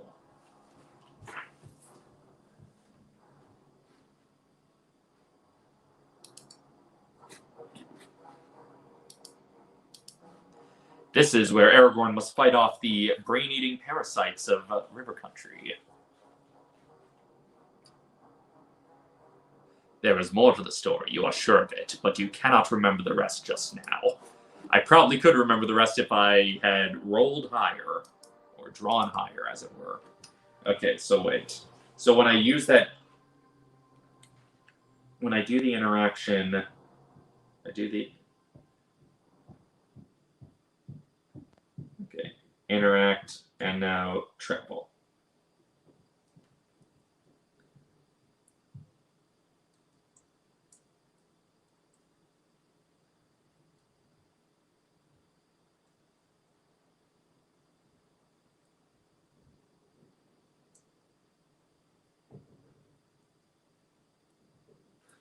Okay, and I can move 2 spaces. So I'm going to move to here, so I'm prepped for that. Meanwhile, Bilbo is going to move here and interact with that thing. A small basket of leaves sits here, seemingly abandoned. The dried leaves are dark green and have traces of pale pink around their edges. They smell earthy and slightly spicy. Test Wisdom 2. Okay, so I only have 2, so success? No. Fail. These leaves could be edible, or they could be poisonous. Why is this basket just sitting here anyway? You decide the whole situation is too suspect to take a chance. Alright, well, Aragorn can find that out later. End the action phase, yes. Shadow phase. Your fellowship is prepared to face the shadow. Each hero gains 1 inspiration. Just piling up the inspiration here.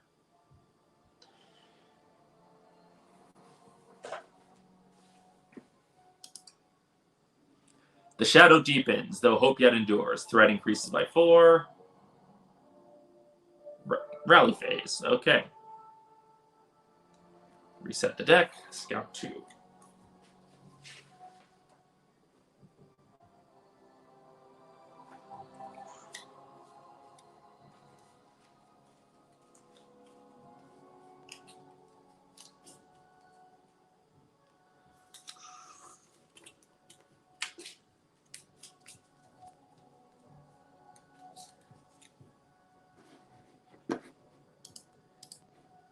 I mean, most poisonous things are edible. You just don't survive very long after eating them.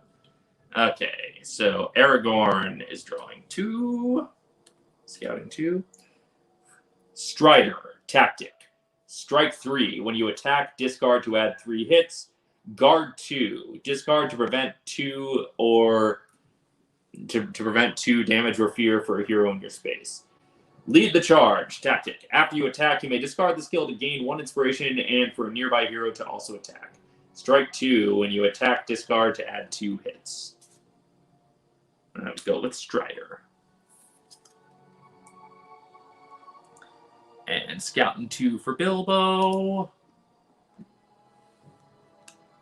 Let's see. The Tookish part. Innate Valor.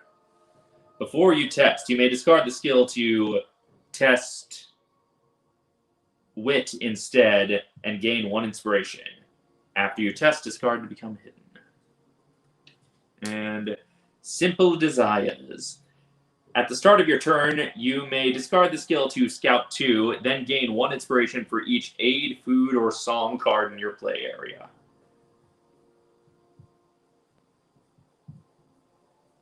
I'll go with the Tookish part. And now I'm up to 4, so I think if I add any more from Scouting 2, I have to discard something.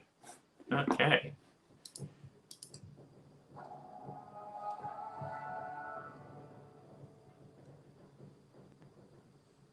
All right.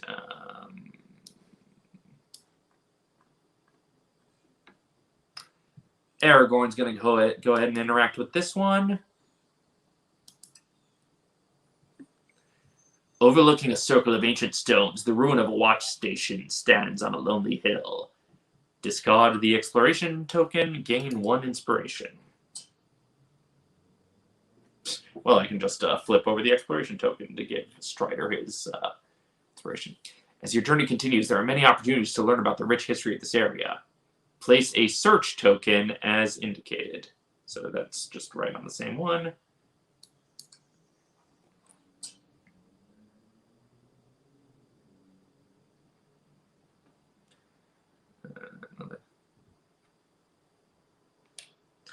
Oh, I think I moved too far. Okay. The journey continues.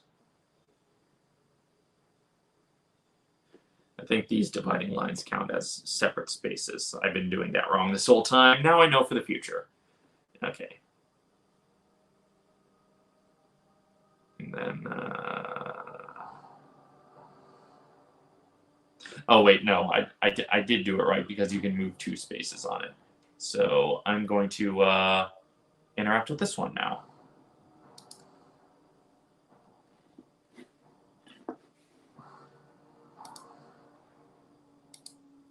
Hi, honey. Allie is currently house sitting, and that's why she is not here playing this game with me. Babe, I don't know how long you've been watching, but this game is incomprehensible. I'm starting to figure it out, but only after, you know, exploring this for like almost 2.5 hours.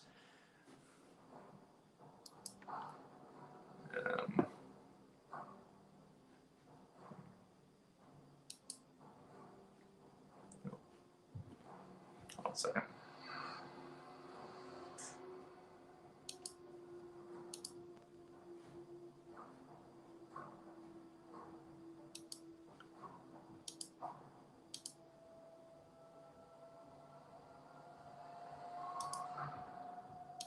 I wish StreamYard gave me more customizability in terms of what size each screen I'm sharing was.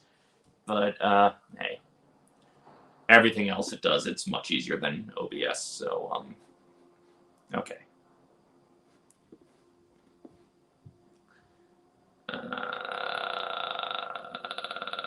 Okay, yes, there are signs of recent animal activity here.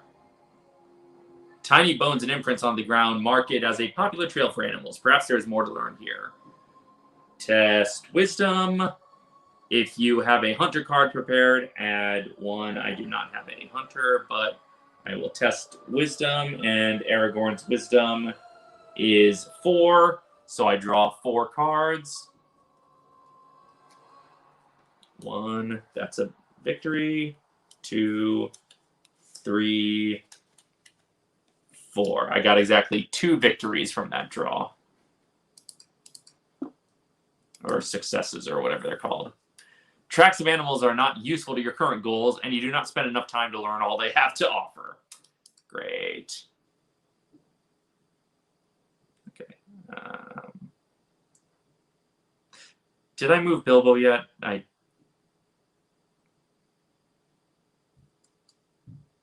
don't think I did. Okay, so I'm moving Bilbo over here. And that's the end of the action round. And the action phase. Time for the shadow phase. Your fellowship is prepared to face the shadow. Each hero gains 1 inspiration. A lot of gaining inspirations. Let's see. I probably have this camera a little too high for this to really be, like, useful. I should probably, next time I'll put it a little lower. Next time I do a board game on stream. The shadow deepens, though hope yet endures. Threat increases by 4, but no fights. Okay. Oh, wait. From a nearby tree line, you hear the warble of an unfamiliar bird. Then, without further warning, arrows whistle through the air around you. Great. Each hero tests agility. Each hero who fails suffers 2 face down damages. Okay, so agility. Aragorn is 2. Success. And not success. So since I don't pass 2, I get 2 face down damage, which means Aragorn has 3 damage and he can only take 5 total, so I'm 2 points away from being dead. Bilbo, for testing agility, he draws 3 cards. Not a success. Not a success. Not a success. So Bilbo takes 2 damage, but since he already has 3 damage, Bilbo is dead. Bilbo's dead. I killed Bilbo. Okay. Let me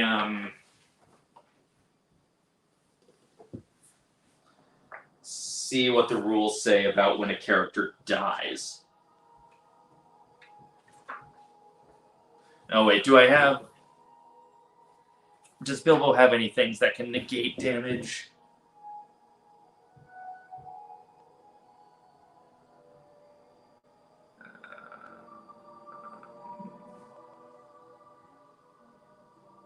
Oh, right. I forgot I had this card.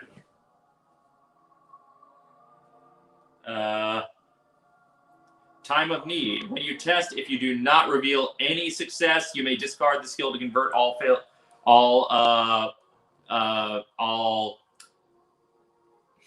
the maple leaves to success. And since I do that, Bilbo's still alive.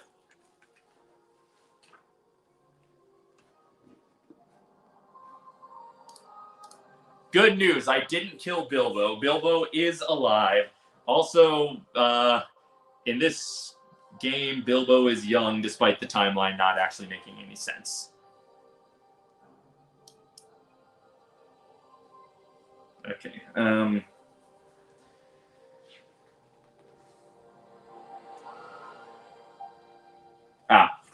Last stands. Through their trials and ordeals, the heroes may be brought to the limits of what their bodies and spirits can endure. Each hero has damage and fear limits on their hero card. After a hero has suffered damage or fear, if they have a number of damage face up or face down equal to or greater than their damage limit, or a number of fear equal to or greater than their fear limit, that hero must perform a last stand. To perform a last stand, the hero selects the party button in the lower left corner of the app. Then they select the hero's portrait and the limit that was reached. Then they follow the app's instructions. Okay, so if Bilbo were to die, I would click on this button. But since he's alive, not important. Okay.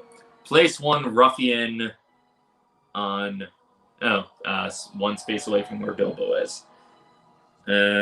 I'm assuming this guy is a ruffian. I'm just going to use this guy as a ruffian.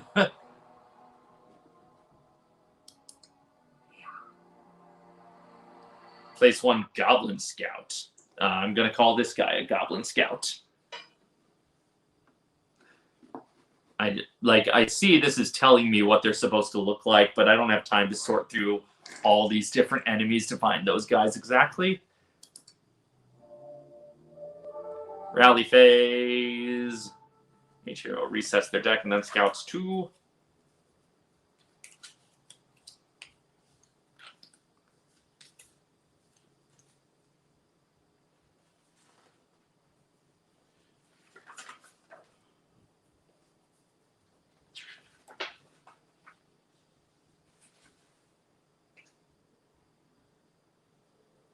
Right. What's Bilbo scouting? Simple Desires. I think I'm already using that. Or no.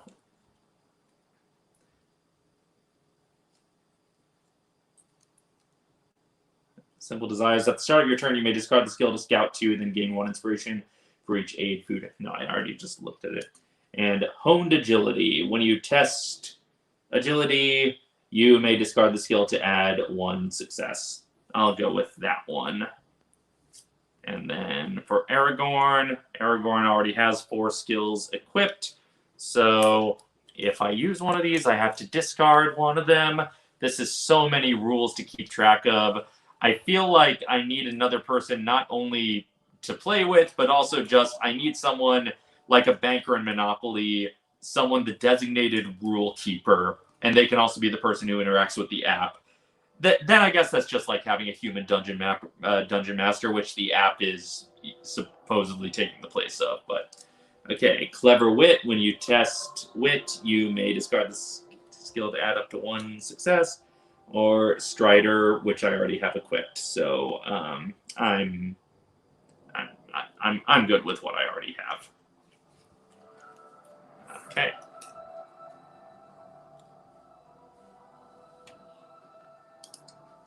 And action phase. Let's see. Bilbo run away from that guy. And Bilbo, maybe you'll have better luck interacting with this one. Signs of recent animal activity. Test wisdom. Probably not, because Bilbo does not have a whole lot of wisdom, but not a success. Not a success. Nope, that was a waste of a go.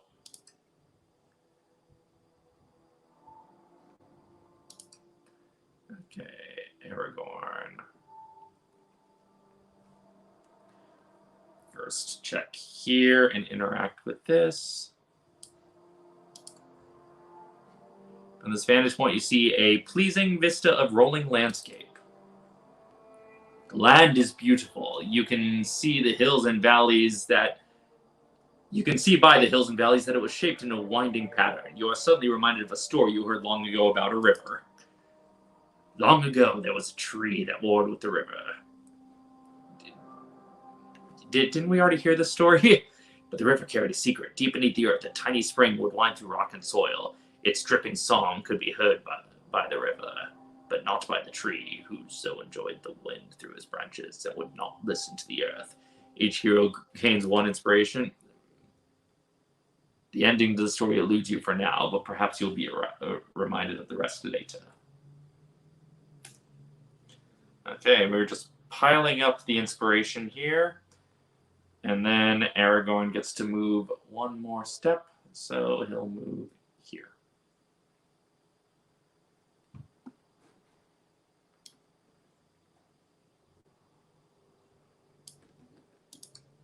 All right, and that's all the moves there. And the action phase, time for the shadow phase.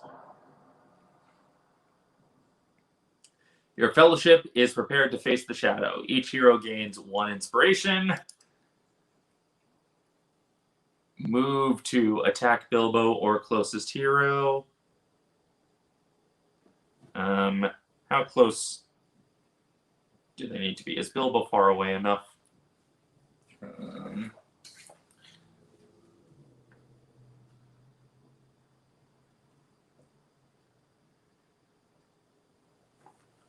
I see.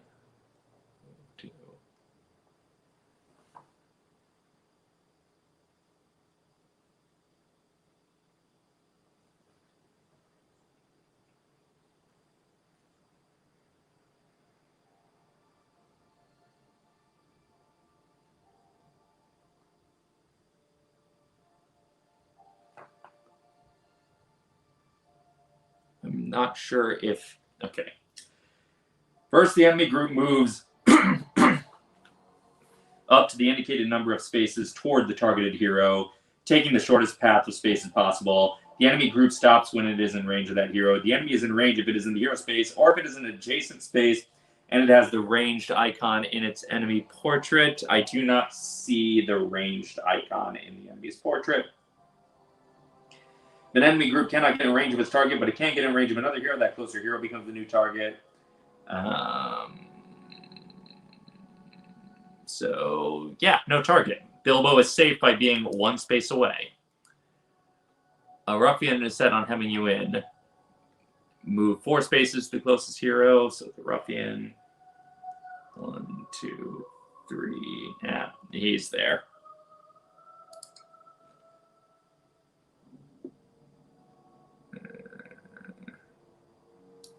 Okay, he's attacking Bilbo.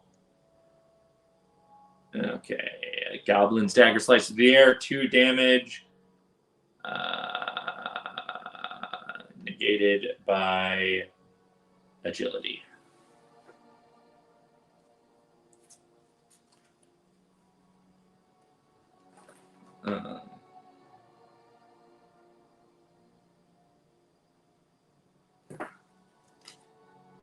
Success. Mixed success. So do I...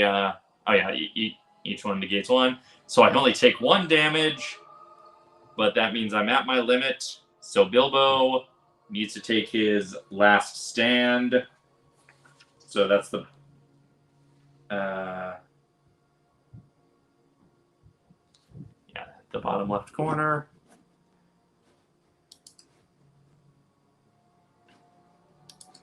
So Bilbo takes his last stand. Bilbo. Perform a last stand with Bilbo. Damage last stand. Your wounds are severe, but perhaps you could still go on. Test. Is that might?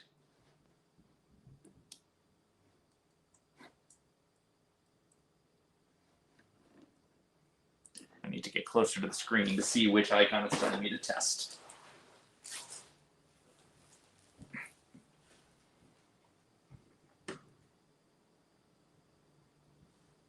Yes, might. Hello.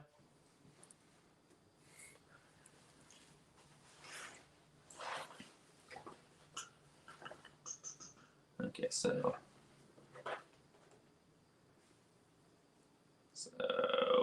might is 2, so not a success, not a success. I failed the test.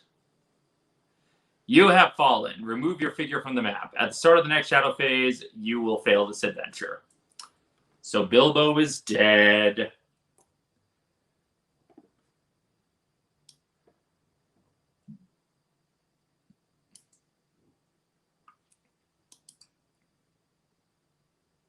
So now Aragorn stands alone.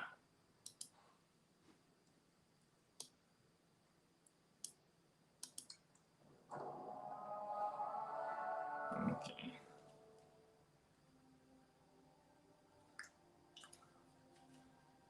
Well, I guess as long as I have Aragorn, I might as well interact with this thing. Old trees and older stone dance a twisted path this way. Discard the exploration token and gain 1 inspiration. Book with thick gray binding has been discarded onto the ground.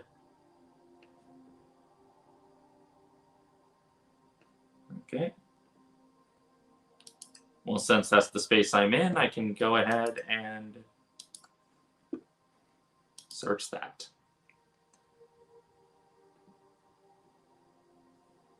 Okay. Pick up the book and find it's quite heavy. Try to, though you can't seem to open it. Test. Wisdom? Is that what I'm testing? Wisdom. So that's 4. Success. Ah. And I only needed 2, so I pass. You don't think it's a good idea to force open a mysterious book. You've heard plenty of tales about terrible curses befalling those who are unwise enough to do such things. Gain 2 inspirations, then discard this search token. Well, that was a tangent, wasn't it? Look at just this stack of inspirations on Aragorn. Okay, well, that's all I really can do.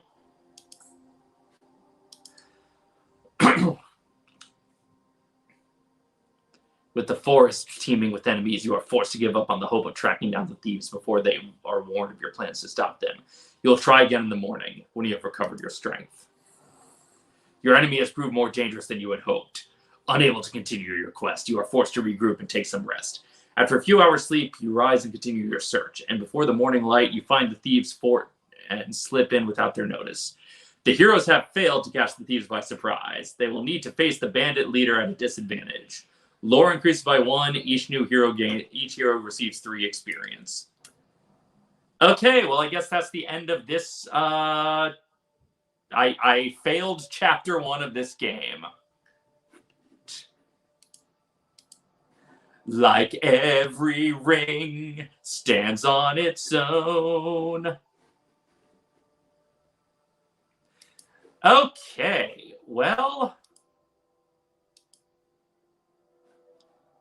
I think that's a good enough place to call it a night.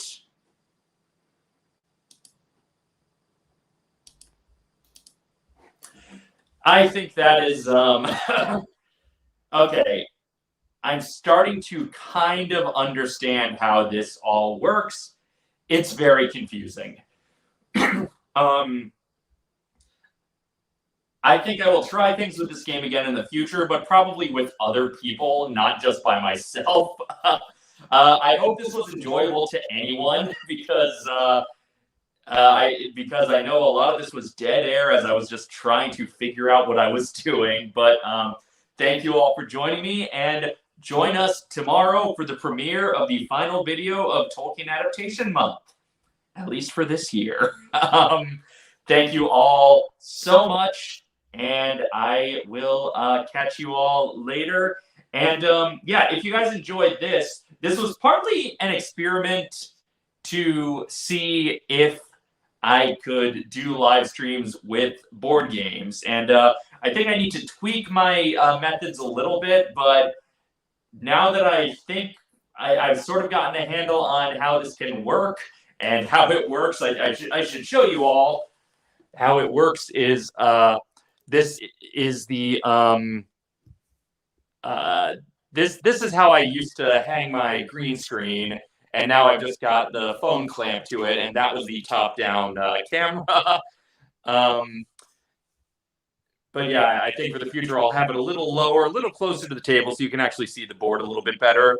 But yeah, maybe some other board game streams in the future with games that are easier to figure out or that I already know how to play, and games that I play with other people and not just by myself. But until next time, thank you all for joining us. See you tomorrow for the premiere of the final video of Tolkien Adaptation Month. And until next time, this is Dave signing off.